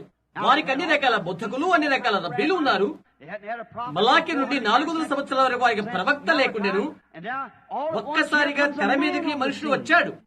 అక్కడ 2 చేపట్లు పట్టేవారు ఉన్నారు. వారొక మనుషునికి కుమారులు. అందులో ఒకరి పేరు అంద్రయ, మరొకరి పేరు సీమోను. వారి తండ్రి వారికి ఇలాగా చెప్తూ ఉండేవాడు, ఎలాగా దినాలు ఉండబోతున్నవని, ఎలాగ అబద్ధ విషయాలు ఉత్పన్నం కాబోతున్నవని చెప్పేవాడు. కొంతకాలం క్రితం నేను ఒక చిన్న పుస్తకాన్ని చదివాను. అది ఒక కథ కావచ్చు, నాకు తెలియదు. అందులో అతను ఇలా చెప్పాడు, బిడ్డలారా, మన ముందు ఎదురు చూస్తున్న మెస్సయ్య రాకడకు ముందుగా రకరకాల కార్యకలాపాలు జరిగే కాలం రానయ్యున్నది. అయితే ఈ మెస్సయ్యను ఎలా తెలుసుకుంటారంటే, ఆయన లేఖనాల్లో చెప్పబడినట్లుగానే ఉంటాడు. ఆయన ఒక ప్రవక్త అయి ఉంటాడు. ఆయన ప్రవక్త అని దేవుని వాక్యం తెలియజేస్తున్నది. యోహాను గురించి అందరే విన్నాడు. యోహాను చేస్తున్న ఒకే ఒక పని ఏదనగా ప్రవచిస్తున్నాడు. నేను యోహాను వెలుగులో నడిచితిని అని యేసు చెప్పాడు. మీకు తెలుసా? యోహాను కంటే గొప్ప వెలుగును నేను అని ఆయన చెప్పారు. యోహాను కంటే గొప్ప గుర్తు నేను కలిగి ఉన్నాను. నేను చేయుటకు నా తల్లి నాకు అనుగ్రహించిన క్రియలను గురించి సాక్ష్యం ఇస్తున్నవి యోహాను ప్రకటించాడు. యోహాను కేవలం ముందటివాడు. వాగ్దానం కూర్చుని ఎలాంటి అద్భుతాలు, గుణ విశేషాలు అతను చేయలేదు. ఇక్కడ గుణ విశేషంతో యేసు వచ్చాడు. సీమోను ఒక దినాన ఆయన గురించి వినడానికి వెళ్ళాడు. బహుశా సీమోను అంద్రేని విడిచి వెళ్లి ఉండవచ్చు. అంద్రేయ అంత మట్టుకు అక్కడ ఉన్నాడు. అయితే సీమోను ఆ సన్నిధికి వచ్చినప్పుడు సమీపించి వినండి. యేసు సన్నిధికి అతను వచ్చినప్పుడు యేసు అతని వైపు చూశారు. నీ పేరు సీమోను, నీవు యోనా కుమారుడు అని ఆయన చెప్పాడు. గమనించండి, ఆయన గుర్చిన వాగ్దానం ఏంటో అది ఆయన యందు ఎలా గుర్తించబడినది గమనించండి. ఆ మనుషుడు తన సంతకం కూడా చేయలేడు. బైబిల్ చెప్తుంది అతని విద్య లేని పామరుడని. అయితే అటువంటి గురుతు తద్వారా తనకున్న సమస్త విశ్వాసాన్ని క్షణంలో పరీక్షించాడు. ఆయనే మెస్సయ్య, మేము ఎవరి కోసం ఎదురు చూస్తున్నామో ఆయనే ఆయన. సరే, అతను నమ్మాడు. ఫిలిప్పును పేరు గల మరొకడు అక్కడ నిలబడి ఉన్నాడు. అతడు పట్నం అంతా తిరిగి కొండలు గ్రామ ప్రాంతాల తిరిగి 15 మైళ్ళు వెళ్లి తన స్నేహితుడి కనుగొని మరునాడు అతను తోడుకుని వచ్చాడు. అతని పేరు నతానయేలు. అతను ప్రార్థిస్తుండగా చెట్టు కింద ఆయన చూశాడు. నజరేయుడైన యేసును మేము కనుగొన్నాం, అతడు యోసేపు కుమారుడు అని చెప్పాడు. అతడు ఆగు ఆగు ఆగు, నజరేతులో నుండి మంచిది ఏదైనా రాగలదా? చాలా హీనమైన వారు ఉంటారు, వారిలో ఉండి మంచిది ఏదైనా రాగలదా?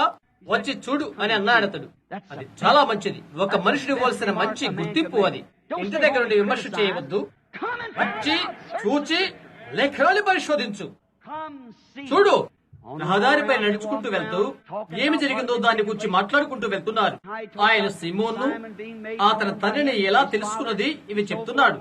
అయితే మనసులోనికి అతను వచ్చినప్పుడు బహుశా ప్రార్థన వరుస కావచ్చు, బహుశా ప్రజల నుండి బయటకు వచ్చిండేమో నాకు తెలియదు. అయితే అతను ఎక్కడి నుండి వచ్చినప్పటికీ ప్రథమంగా యేసు నేత్రాలు అతనిపైనే ఉన్నవి. ఆయన చెప్పాడు, ఇతడు ఇశ్రాయేలీయుడు, ఇతని యందు ఏ కపటమును లేదు. అతను అంటున్నాడు, రబ్బీ, నీవు నన్ను ఎప్పుడు చూచితివి? ఫిలిప్పును పిలవక ముందే నీవు చెట్టు కింద ఉండగానే నేను నిన్ను చూచితనని ఆయన అన్నారు. అభిషేకించబడిన దేవుని గుణ విశేషాల గుర్తింపు అది. రబ్బీ, నీవు దేవుని కుమారుడువు. ఇంటది ఆయన గుణ విశేషాలు ఆయన గుర్తింపజేస్తున్నవి. ఆయనే ఆ అభిషిక్తుడైన మనుషుడని అతనికి లేఖనము ద్వారా తెలుసు. దేవుడు శరీరమందు అభిషిక్తుడయ్యాడు. లోకమును తన ద్వారా సమాధాన పరచుకున్న కొరకై దేవుడు క్రీస్తునందున్నాడు. నీవు దేవుని కుమారుడు, ఇశ్రాయేలు రాజు అని అతడు అన్నాడు. యేసు చెప్తున్నాడు, నేనది చెప్పినందుకు నీవు నమ్ముతున్నావా? వీటికంటే గొప్ప విషయాలు నీవు చూచెదవు అని అన్నాడు ఆయన. అక్కడ ఆ ప్రక్కల పడిన వారు మాత్రం అది నమ్మలేదు. వారు అన్నారు, ఇతను బయల్జెబూబు, ఇతను సోది చెప్పువారని అన్నారు. అందుకై నేను మిమ్మల్ని క్షమిస్తున్నానని యేసు చెప్పాడు. అయితే ఈ కార్యం నేను చేడుగురుకై పరిశుద్ధాత్మ వచ్చినప్పుడు వ్యతిరేక్తముగా ఒక్క మాట చెప్పినప్పటికీ ఈ లోకమందు కానీ రాబో లోకమందు కానీ క్షమాపణ ఉండదు. అప్పటి వరకు ప్రాయశ్చిత్తాంత బలి చేయబడి ఉండలేదు.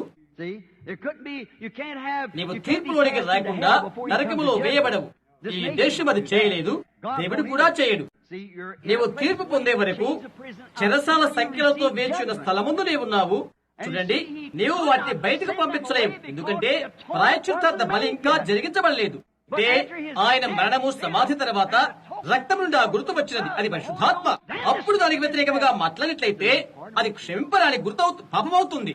నీవు దానికి ఒక్క మాట చెప్పినప్పటికీ కూడా ఇక క్షమాపణ ఉండదు. ఒక్క మాట చెప్పినప్పటికీ చూశారా ఎంత గొప్ప విషయం అది. కాబట్టి మరలా మనం చూస్తున్నప్పుడు ఇది ఆయన అభిషిక్తుడైన మెస్సయ్యను బయలుపరుస్తుంది. దేవుడు క్రీస్తునందు కడవరి కాలములకు ప్రాయశ్చిత్తార్థ బలి చేశారు. క్రీస్తు కడవరి కాలములకు పాప ప్రాయశ్చిత్తార్థ బలి చేస్తున్నారు. కనుక నతానయేలు అతనిది నమ్మాడు, ఆయన గుర్తించాడు. ఒకప్పుడు ఒక అబల ఆ బావి దగ్గరికి వచ్చినది. సమరల పట్టణమైన సుకారు అను స్థలం వద్దకు యేసు అక్కడికి వెళ్ళవలసి ఉండెను. ఆయన ఆ రహదారిపై ఉండగా ఆ దారి యెరూషలేము నుండి యెరికోకు వెళ్తుంది. అయితే ఆయన సమరయ గుండా వెళ్ళనై ఉండెను. ఆయన వెళ్ళవలసి ఉండెను అని చెప్పబడి ఉన్నది. తండ్రి ఆయన అక్కడికి నడిపించాడు. ఆయన ఇక్కడికి వెళ్ళినప్పుడు ఆయన శిష్యులను బయటకు పంపించి వేసి ఆయన అక్కడ కూర్చున్నాడు. ఆశ్చర్యం, అది ఏమై ఉంటుంది? యోహాను 5:19 యేసు చెప్పినది గుర్తుంచుకోనండి. తండ్రి ఏది చేయుటకు కుమారుడు చుచ్చునో అదే కాని తనంతట తాను ఏది చేయలేడు. చుచ్చుకోనండి, వినుటను బట్టి ఆయన ఏ అద్భుతాన్ని చేయలేదు, కానీ దానిని చూచి ఆయన చేశాడు. మొదట తండ్రి చేయుటకు కుమారుడు ఏది చుచ్చునో అదే కాని మరొకటి చేయడు. తద్వారా ఆయన ఎవరిని తెలియపరుస్తుందంటే ఆయన ప్రవక్త, దేవుని ప్రవక్తను తెలియపరుస్తున్నది. ప్రవక్త కంటే గొప్పవాడు ఆయన దేవుడు. ప్రవక్తలందరూ ఆయనలో కలుపుకొని ప్రవక్తలు కేవలం వాక్యములో భాగస్థులే. ఆయన సంపూర్ణమైన వాక్యము, వాక్యము దాని సంపూర్ణత ఆయనే.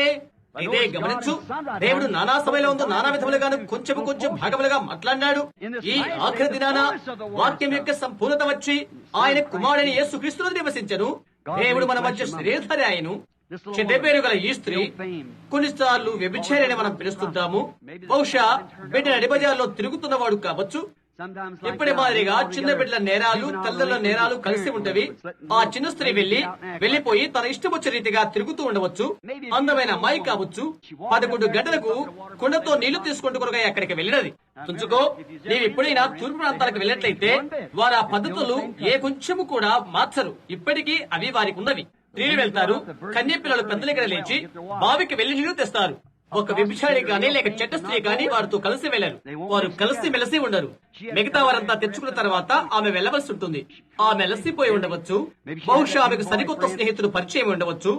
ఆ రాత్రికి భర్త అతడు ఈ కుండ తీసుకుని వచ్చి ఆమె ఇక్కడ కూర్చున్నది. చేదత్రాడు అందులో వేసినది. నాకు దాహముడికిమ్ము అని ఒక మనిషి స్వరమా విన్నది. ఆమె అటు ఇటు చూచింది. ఒక తరహా గడ్డముతో మధ్య వేసుకునే నిలబడ్డ ఒక మనిషిని ఆమె చూచినది. ఆయన కేవలం 30 సంవత్సరాల వయసుకుడే. అయితే బైబిల్ చెప్తుంది ఆయన 50 సంవత్సరాలుగా కనిపిస్తున్నాడని. నీకు 50 సంవత్సరాలు కూడా లేవే, నీవు అబ్రహామును చూచితివా? అబ్రహాం పుట్టిన మునిపే నేను ఉన్నానని ఆయన చెప్పాడు.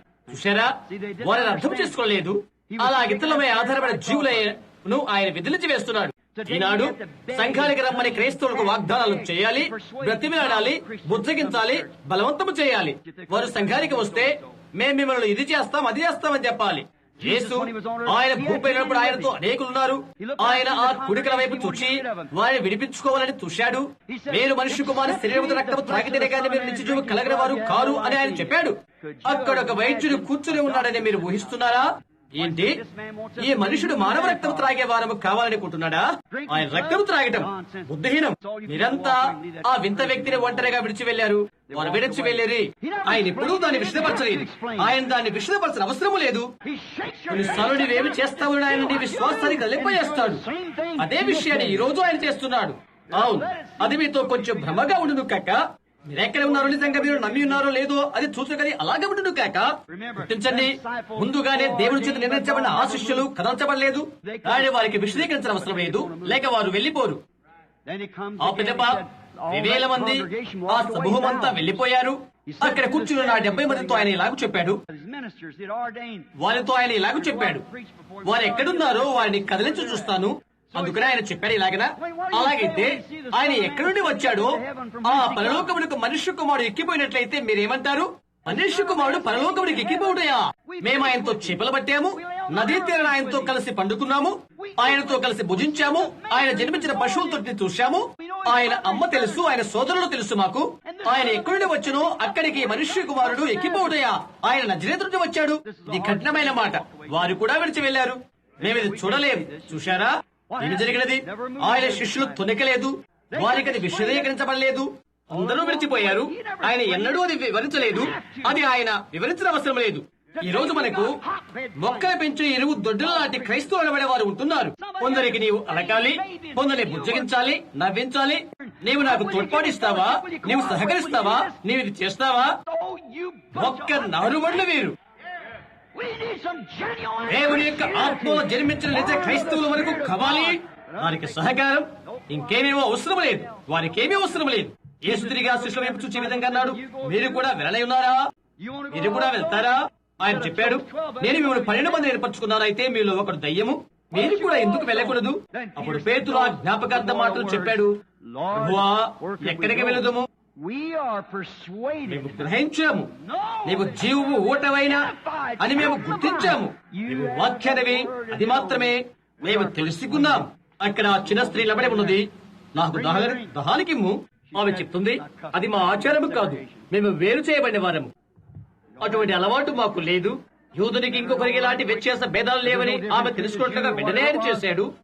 ఆయన దేవుడు, నీ భర్తను తీసుకుని రా అని ఆయన చెప్పాడు. నాకు భర్త లేడు అని ఆమె చెప్పినది.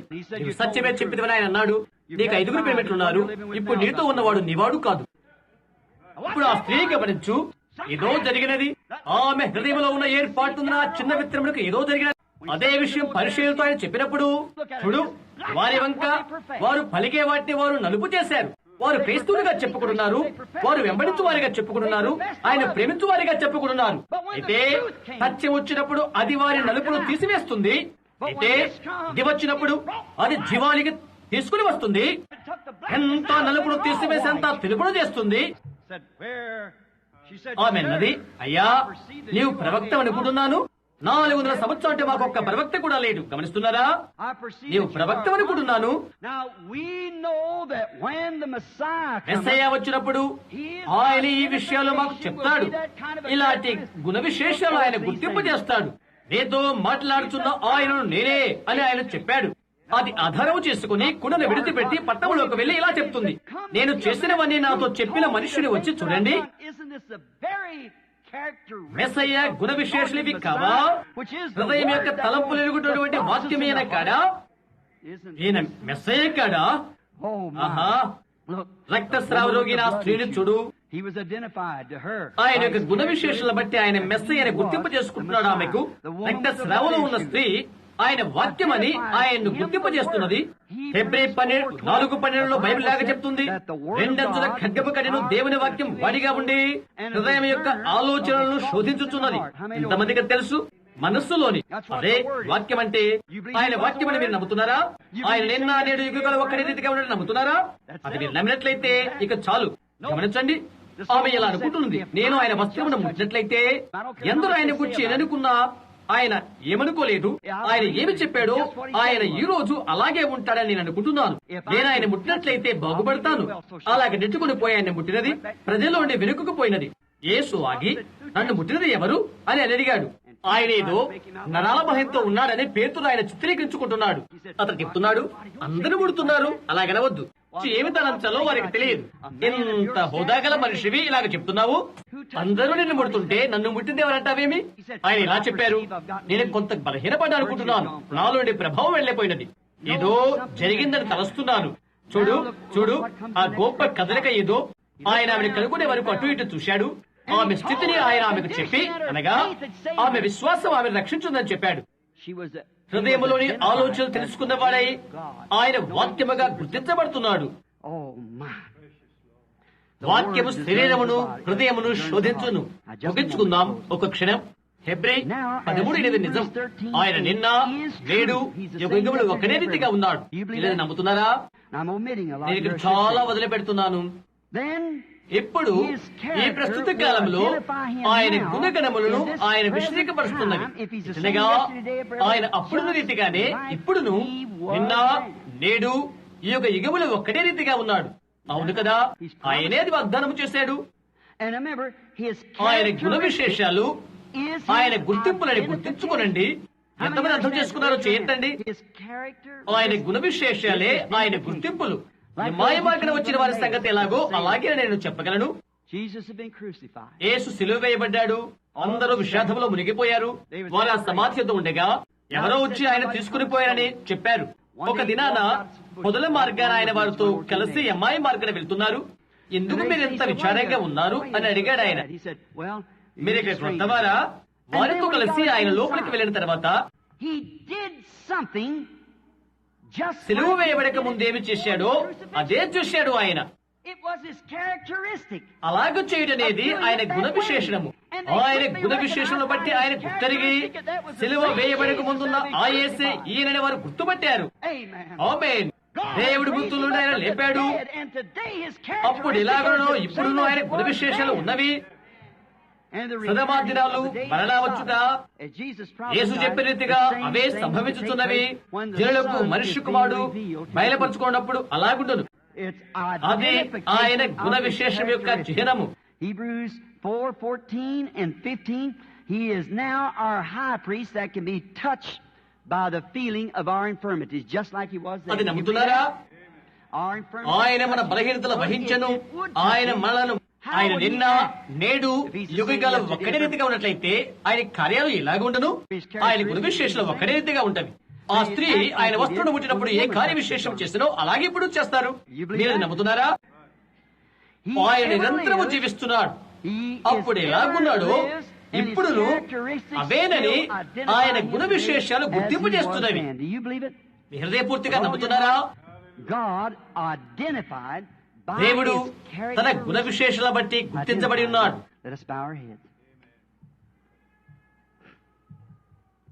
తల్ల ఉంచుకుందాము. పరలోకపు తండ్రి, కేవలం స్త్రీ పురుషులుగా మేము ఇక్కడ కూర్చుని ఉన్నాము. అయితే ఆనాడు ఎలాగో దేవుని వాక్యమును చేపడుతున్నాము తండ్రి. ఇక్కడ లేని విషయాలు ఏమైనా చెప్పుటకు నేను భయపడుతున్నాను. నా సొంత అనువాదాన్ని నేను చెప్పుటకు భయపడుతున్నాను. అలాగైతే అది తప్పు కావచ్చు. ఇందులో ఒక మాట అయినను తీసివేసిన జీవ గ్రంథములో ఉండి అతని పేరు తురుము పెట్టబడని నీవు చెప్పి ఉంటివి. అటువంటి చెడ్డ కార్యము చేయడం ద్వారా ప్రభువా నాకు కలిగేదేంటి? చేత అది ఉన్నది ఉన్నట్టుగా నేను మాట్లాడితేని తండ్రి దాన్ని గుర్తింపు చేసుకుంటావని వాగ్దానం చేశావు. 2000 సంవత్సరాల క్రితం నీవు మృతుల్లో లేచి ఉన్నావని, మా మధ్య ఈ రాత్రి సజీవుడుగా ఉన్నావని నేను నమ్ముతున్నాను. ఎప్పుడు చేసే రీతిగా సామాన్యులను పిలుచుచు మనిషి ఘన కార్యాల వల్ల కాక, గొప్ప గొప్ప సంఘ శాఖల నుండి కాక, గ్రూపుల నుండి కాక, ఇక్కడున్న ఒక్కొక్కరిని పిలుచుచున్నావు. అయితే అన్యుల్లో ఉండే ఒక జనమును నీవు స్వీకరిస్తావని చెప్పినవి. 2 పొలములో ఉండగా ఒకరిని విడిచి ఒకరిని తీసుకుంటావు. 2 పడకలో ఉండగా ఒకరిని విడిచి ఒకరిని తీసుకుంటావు. నీ నామపక్షముగా వధువైన ప్రజలను ఇక్కడ ఒకరిని అక్కడ ఒకరిని తీసుకుంటావు. నీ గుణ విశేషాలు నేను గుర్తింపు చేయని నేను నమ్ముతున్నాను. సదమా దినాలు ఎలాగుండినో అలాగుండనని మీరు వాగ్దానము చేసేది. ఆ దినాలు మీరు వాక్యమైన మీరు ప్రత్యక్షమగునప్పుడు వాగ్దానము చేసేది. నేటి కాలానికి సంబంధించిన వాక్యము ఆ వాక్యమే బయలుపరుచుకుంటున్నది. ప్రవక్తల యొద్దకు ఆ వాక్యం ఎలాగ వచ్చనో అలాగు. తండ్రి, భూమి మీద యోహాను ఉన్నప్పుడు తన్ను బయలుపరుచుకున్న వాక్యం ఉండెను. వాక్యం ఎప్పుడును ప్రవక్తల యొద్దకు వచ్చునని బైబిల్ చెప్తుంది. ఆనాటి శరీరధారైన వాక్యము నీటిలో నడుచుకుంటూ యోహాను దగ్గరికి వచ్చినది. వాక్యము ప్రవక్తల వద్దకు వచ్చెను. తండ్రి దేవా, ఈ రాత్రి వచ్చి సహాయం చేయమని ప్రార్థిస్తున్నాను. మా విశ్వాసమందు మాకు సహాయం చేయండి. మా అవకతవకలని క్షమించండి. రోగులను బాధలో ఉన్న వారిని స్వస్థపరచండి. ఒక్క మనుషుడు చెప్పిన మాట కంటే మరి దేనికంటే మీ ఒక్క మాట ఎంతో విలువైనది. ఒక్క మాట ఎంతో విలువైనది కనుక తండ్రి ఒక్క మాట సెలవీయండి. నిన్న నేడు యుగయుగములు ఒకటే రీతిగా ఉన్నారు. ఇప్పుడు మమ్ముగా మేము మీకు అర్పణ చేసుకుంటున్నాము. మేము ఈ రాత్రి విడిచి మా ఇళ్ళకి వెళుతున్నప్పుడు ఆ అమ్మాయి మార్గం వల్లే మేము చెబుదుము కాక, వారు ఆయన చూడగా ఆయన తిరిగి లేచిన ప్రభు అని ఒకటి గుర్తెరిగిరి. వారు ఆయన దేహాన్ని ఎత్తుకుని పోయినని ఇది అది ఏమేమో చెప్పినప్పటికీ అనవసరం. మృతుల్లో నుండి ఆయన తిరిగి లేచడని వారికి తెలుసు. తిరిగి ఈ రాత్రి మీరు సజీవులని తెలియపరచరా? ఆ అందమైన పట్టణమందున జీవునకు ఏర్పరచబడిన వారిని యుద్ధకు పిలవరా? యేసు నామమున ప్రార్థిస్తున్నాము. ఆమేన్. 15 నిమిషాలు నేను మిమ్మల్ని కొన్ని అడగబోతున్నాను. 10 నిమిషాలు ఆలస్యమైనది. నేను తొందరపడుతున్నాను. ప్రార్థన కార్డులు పిలుస్తాను. ఇవ్వబడిన ప్రార్థన కార్డు జీ. మనం 15 నుండి 20 అలా తీసుకుందాం. G1 ఎవరు G1 ఉన్నట్లయితే చేయి చూపండి. మీ కార్డులు మీరు పట్టుకుని ఉండండి. మీ కొరకు ప్రార్థిస్తాం. సరే, మీ దగ్గర ఈ రాత్రి ఏట్లయితే తీసుకురండి. 1 2 3 4 5 6 7 8 9 10 త్వరగా ఇక్కడికి రండి. ఇక్కడ వచ్చి వరుసగా నిలబడండి. సరే, 1 2 3 4 5 6 7 3 కనబడలేదు. 7 1 2 3 రాయ్ లెక్క పెట్టు. సరే, 10 1 నుండి 10 వరకు. ఇప్పుడు 15 G 1 నుండి 15 వరకు. 10 11 12 13 14 15.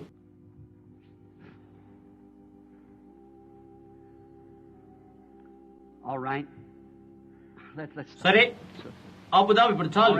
మన మాట మనం నిలబెట్టుకోవాలి. 9:30 వెళ్ళిపోవాలి. అయితే ఈ రాత్రి అలా చేయలేము. అయితే ప్రతి ఒక్కరూ కదలకుండా అలాగే ఉండండి. నేను మీకు సత్యమే చెప్పినాను. ఇవి ఈ విధంగా ఉండునని చెప్పినట్లయితే ఇక్కడ బైబిల్లో ఉన్నవి. ఇదే కాలమని మీరు వేరే పాఠశాలలో బోధించబడి ఉండవచ్చును. అలాగే పరిశీలి కూడా అలా బోధించబడిన వారే. అయితే ఆ దినాన బైబిల్ లాగా తెలియజేస్తుంది, కన్య గర్భము ధరించును అని. ఆమెకు అలాగే జరిగినది. మెస్సయ్య యొక్క గుణగణాలు ఇలాగ ఉండని ఆయన చెప్తే అలాగే జరిగినవి. వారైతే నమ్మలేదు. ఆ విధంగానే అది అలా జరుగుటకు ఆయనకు ఆటంకమేమీ లేదు. ఇప్పుడు అలాగే కడవరి దినములోని కడవరి ఘడియలో మనము జీవిస్తున్నాము. విజ్ఞాన శాస్త్రం ఇలా తెలియజేస్తున్నది, మధ్యరాత్రికి ఇక 3 నిమిషాలే ఉన్నది అని అంటున్నది.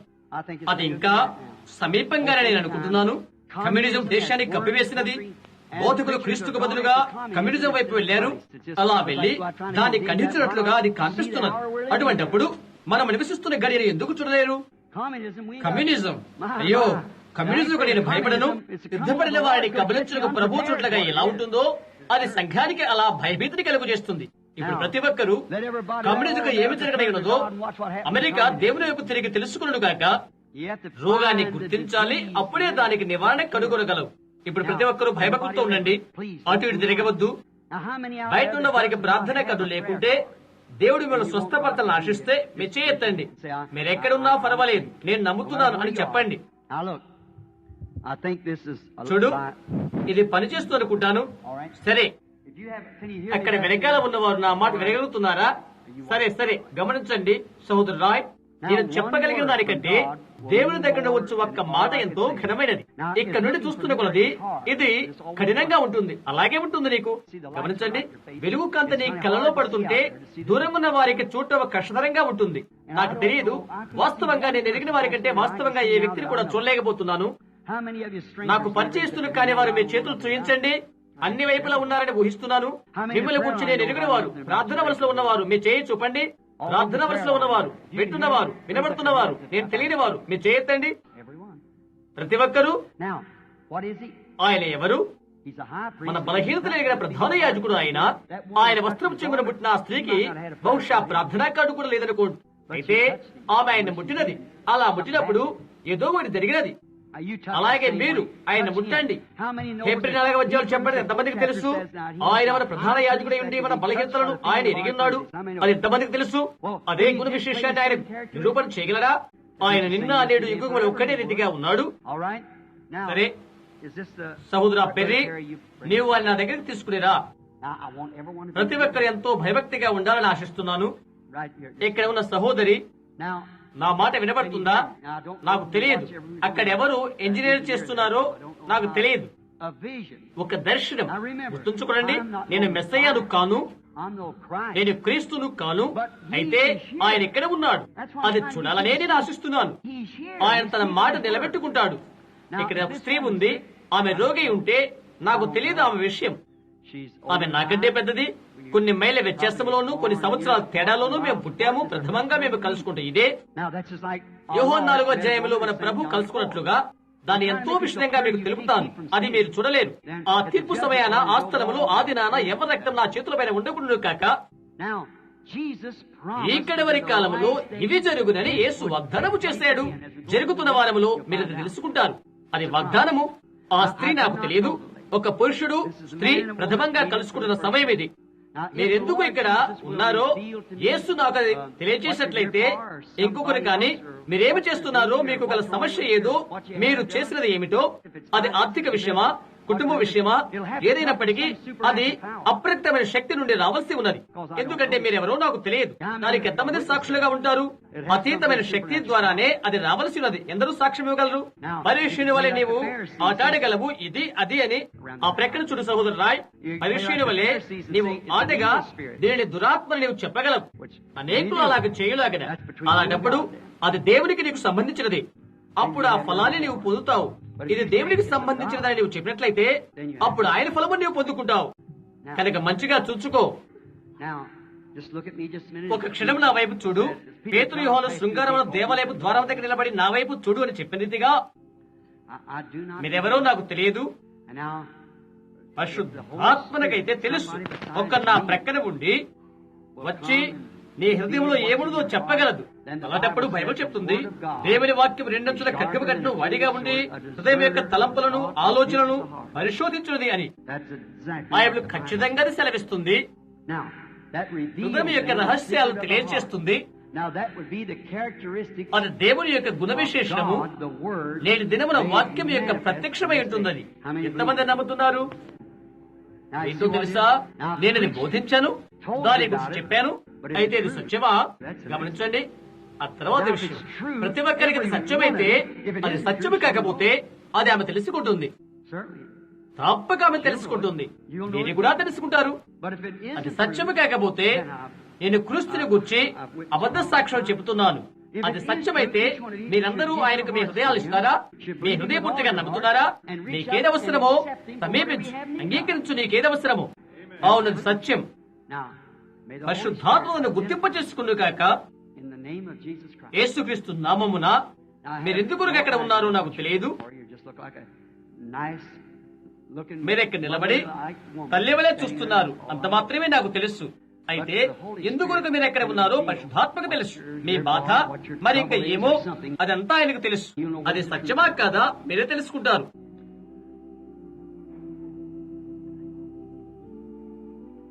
ఎందుకొరకు మీరు ప్రార్థన చేయించుకుంటున్నారో అది తెలుసుకుంటారు. ముఖములో కండరాలు పెరిగినవి, అవి నీ ముఖములో నరముల సంబంధమైన జబ్బు. అది వాస్తవమైతే నీ చేయి పైకెత్తు. నమ్ముతున్నావా? అతను కేవలము ఊహించాడు అని నేను అనవచ్చు. ఇంకా ఈమె చాలా మంచి వ్యక్తి. సహోదరి, ఒక్క నిమిషం ఇలా చూడు. ఆయన నీకేమి చెప్పాడో నాకు తెలియదు. అయితే అది ఏమైనప్పటికీ అది సత్యము. దానికి నీవే సాక్ష్యం. అవునా? అవును. 20 సంవత్సరాల నుండి దేవుడు దానిని నిన్ను బాగు చేస్తానని నమ్ముతున్నావా? అది ఆయన సన్నిధి అని అది ఎరిగిన ఒక్కరున్నారని నీకు తెలుసా? ఎవరో ఆమెతో యేసు చెప్పిన రీతిగా ఆమె బాధ ఆయనకు తెలుసు. నీ బాధ ఎక్కడుందో ఆయనకు తెలుసు. ఇంకొకరి కోసం కూడా నీ వెదచినట్లుగా కనిపిస్తుంది. అతని భర్త, అతను ఇక్కడే ఉన్నాడు. అవునా? నీ భర్త బలహీనత ఏంటో దేవుడు నాకు తెలియజేస్తా. నీవు నమ్ముతున్నావా? అతను నిజంగా చాలా జబ్బుతో ఉన్నాడు. అనేక బలహీనతలు అతనికి ఉన్నవి. ఒకటి, అతను భీతి చెందుతున్నాడు. అది గుండె జబ్బు. గుండె జబ్బు అతనికి ఉన్నది. అది వాస్తవమైతే నీ చేయి పైకెత్తు. అతనికి వరబీజం జబ్బు కూడా. అవునా? అతను చాలా బలహీనపడతాడు. అవునా? నిజంగా బలహీన అవుతాడు. అవును, అవును కదా. యేసు నాకు తెలియచేసినట్లయితే, పేతురు ఎవరైనది ఆయన చెప్పాడు. నీవెవరైనది ఆయన నాకు తెలియచేసినట్లయితే అది ఆయన సంబంధమైన నీవు నమ్ముతావా? నీవు ఇక్కడికి సంబంధించిన దానివి కాదు. తూర్పు ప్రాంతమైన లూసియా నుండి నీవు వచ్చావు. అవును, అది వాస్తవం. నీ పేరు శ్రీమతి కోల్మన్. అవును, యేసుక్రీస్తు నేను స్వస్థపరిచాను. ఇంటికి వెళ్ళు. నీ విశ్వాసం నీకు ఆరోగ్యం ఇస్తుంది. హృదయపూర్తిగా నమ్ముతున్నావా? యేసుక్రీస్తు ఆయన పునరుద్ధానమందు ఆయన తన్ను తాను బయలుపరుచుకుంటాడు. నా అర్థమేంటో గ్రహించావా? ఎవరైనా మామూలు మనస్సు గల ఎవరైనా మానవుడు ఎవరు ఇది చేయలేరని ఎరుగగలరు. అక్కడ ఉన్న మీరు దేవుడితో ఇలా చెప్పగలరా? ఆ మనుషునికి నేను ఎవరైంది ఎరుగుడని అది నాకు తెలుసు. అందుకని నేను దాని కొరకు ప్రార్థించబోతున్నాను. ప్రభువా, నేను నీ వస్త్రపు చెంగును ముట్టగలనా? అలాగైతే నీ పునరుద్ధానములో నిన్ను నీవు గుర్తింపు చేసుకో. తిరిగి నీ వస్త్రపు చెంగును ముట్టని. ఆ తర్వాత అతని ద్వారా మీరు నాతో మాట్లాడండి. చూశారా ఏమి జరుగుతుందో? ప్రయత్నించండి. బాగున్నారండి? ఈ మార్గంలో సమీపంగా ఇలా రగలరా?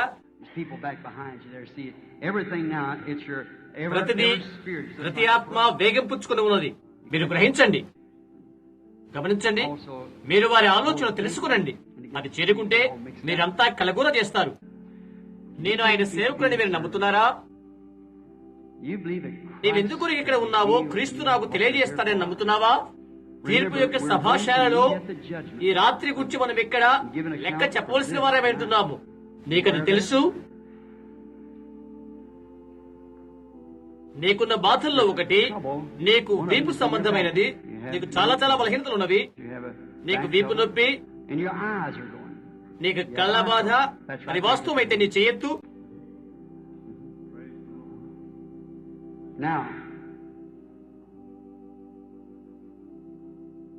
అట్టి వాటి నుండి విముక్తి పొందిన కొరకు నీవేవేవో చేస్తున్నావు.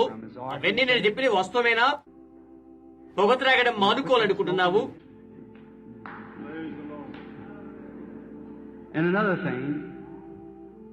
నీకున్న వాటిలో అదొక్కటి. పరిశుద్ధాత్మను పొందడానికి అది నీకు ఆటంకముగా ఉన్నది. దేవుడు పరిశుద్ధాత్మను పొందుకోవాలనే ఆశ, అది నీ హృదయ వాంఛ. అలాగైతే నీ చేతులు ఇలా ఊపు. అది ఇప్పుడు నీకే వదిలిపెట్టబడిపోతుంది. వెళ్ళి పరిశుద్ధాత్మను పొందుకో. యేసుక్రీస్తు నామమున స్వస్థత పొందుకో. నమ్ముతున్నావా? దయచేసి భయభక్తులతో ఉండండి. చాలా ఆలస్యమైంది నిజంగా. కొంచెం సేపు అలా కూర్చోనండి. ఎలా ఉన్నారు? మనం ఒకరొకరము తెలియని వారమే. ప్రభుని యేసుకు మనం ఇరువురము తెలిసిన వారమే. భయపడవద్దు. అలాగున్నారు. బాగా ఉండండి. ఇది ఆయన సన్నిధి. గమనించు, అది వాస్తవం. ఇది ఆయన సన్నిధి.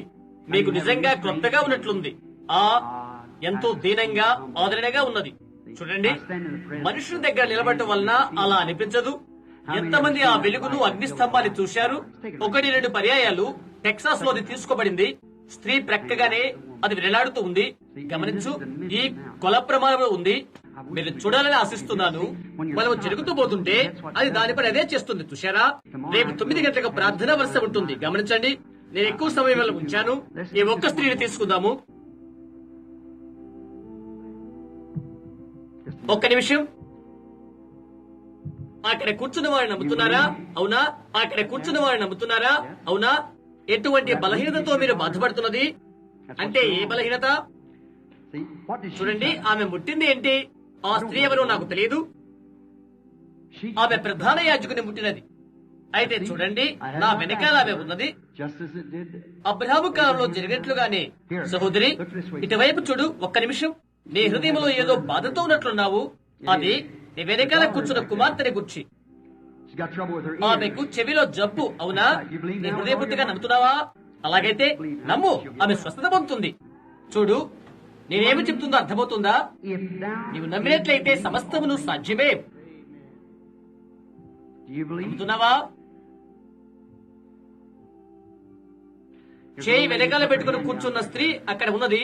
ఆమె నా వైపే చూస్తుంది. ఆమె మధుమేహ వ్యాధి చేత బాధపడుతుంది. అక్కడ కూర్చున్నా నీవు దేవుడు నీ మధుమేహ వ్యాధిని బాగు చేస్తాడని నమ్ముతున్నావా? అలాగైతే నీకేమి కావాలో అడుగు, నమ్మితే చాలు. అక్కడున్న స్త్రీ, నీకు పెద్ద ప్రేమ, మూత్రాశయంలో జబ్బు, దేవుడు నిన్ను బాగు చేస్తాడని నమ్ముతున్నావా? అలాగైతే నువ్వు ఏది అడుగుతావని పొందుకుంటావు. ఆ చిన్న అమ్మాయి చెయ్యి చూడండి, అడిగితే చాలు. ఎవరో ఒకరు ఆమెను నిజంగా ఆదరించారు. గమనించండి, ఆమె విశ్వాసమే ఆ పని చేసింది. నేను కాదు, అది దేవుడు చేశాడు. ఇక్కడ చివర ఒక మనిషి కూర్చొని ఉన్నారు. అతనికి ఊపిరితిత్తుల జబ్బు. ఇక్కడ ఉన్న పెద్ద మనిషి నా వైపే చూస్తున్నాడు. దేవుడిని బాగు చేస్తాడని నమ్ముతున్నావా? మీ ప్రక్కనే కూర్చున్న ఆమె శరీరంలో అంటువ్యాధితో బాధపడుతున్నది. సహోదరి, అది సత్యమేనా? అలాగైతే మీ చేతి రుమాలు అలా ఊపండి. సరే సరే, మీరంతా ఒకరి చేతులు ఒకరిపైన ఉంచండి. మీ హృదయపూర్తిగా నమ్మండి. తండ్రి, కుమారి, మీరెందుకు చేయకూడదు? హృదయపూర్తిగా నమ్మి మీ చేతులు ఒకరిపై ఒకరు ఉంచండి. యేసు మిమ్మల్ని బాగు చేస్తాడు. మీరు నమ్ముడిగా మీ విశ్వాసాన్ని సవాలు చేస్తున్నాను. ఆ వెనకాల కూర్చున్నామే కడుపు నొప్పితో బాధపడుతున్నది. దేవుడు నిన్ను బాగు చేస్తా నమ్ముతున్నావా? అదే నీ బాధ. అది వాస్తవమైతే నిలబడు, ప్రజలంతా చూస్తారు. గమనించు, అక్కడ ముడుతున్న వారెవరు? నేను పొరపడలేదు. నీ ప్రక్కనే నీ తల్లి కూర్చుని ఉన్నది. ఆమె ప్రేమలో అంటువ్యాధి ఉన్నది. ఓ స్త్రీ, దేవుడు దాన్ని బాగు చేస్తాడని నమ్ముతున్నావా? నిలబడు, స్వస్థత పొందు. నమ్ము.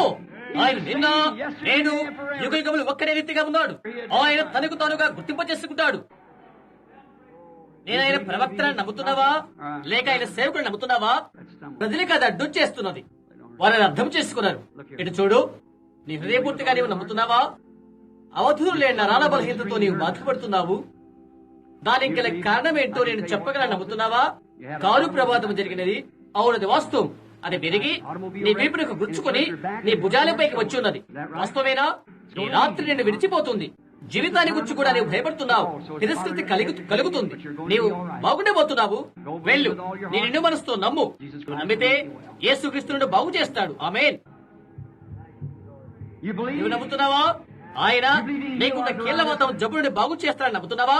అలాగే నడుస్తూ వెళ్ళు, ఆయనను బాగు చేస్తాడు. ఎంతమంది మీ హృదయపూర్తిగా నమ్ముతున్నారు? నా హృదయపూర్తిగా నమ్ముతున్నాను అని చెప్పండి.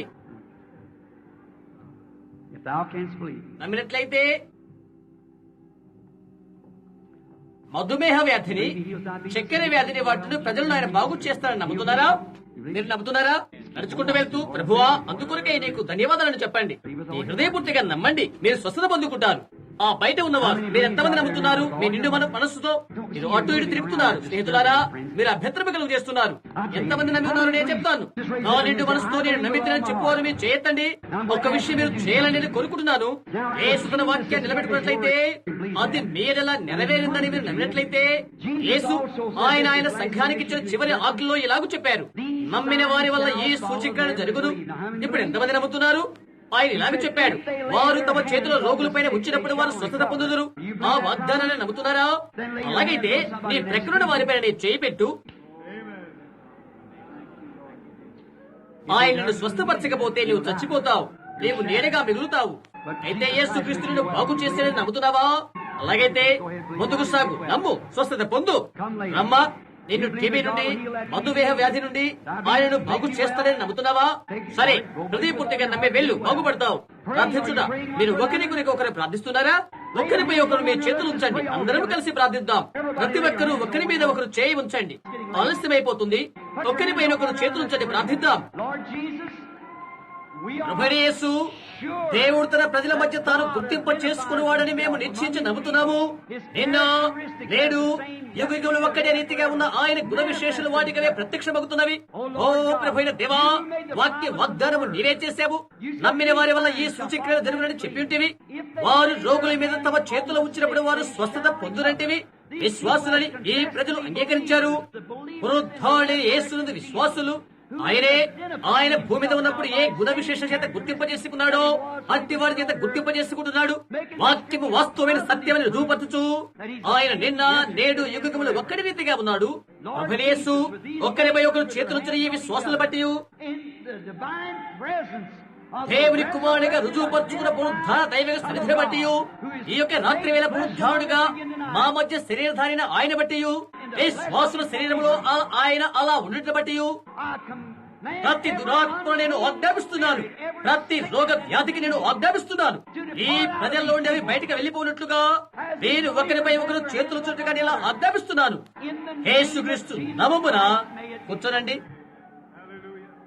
ఇప్పుడు మీ స్వస్థతను నమ్ముతున్న మీరంతా ఇప్పుడే నమ్ముతున్నవారు పునరుద్ధారణకు దేవుని కుమారుని యొక్క బయలుపరచబడిన ఆయన సన్నిధి యందు మీరు కోరిన మీ యొక్క అవసరతలు పొంది ఉన్నామని నమ్మినవారు, అదే విషయాన్ని గుర్తించిన వారు నిలబడి ఇలా చెప్పండి, నా నిండు హృదయముతో నేను ఇది అంగీకరిస్తున్నాను.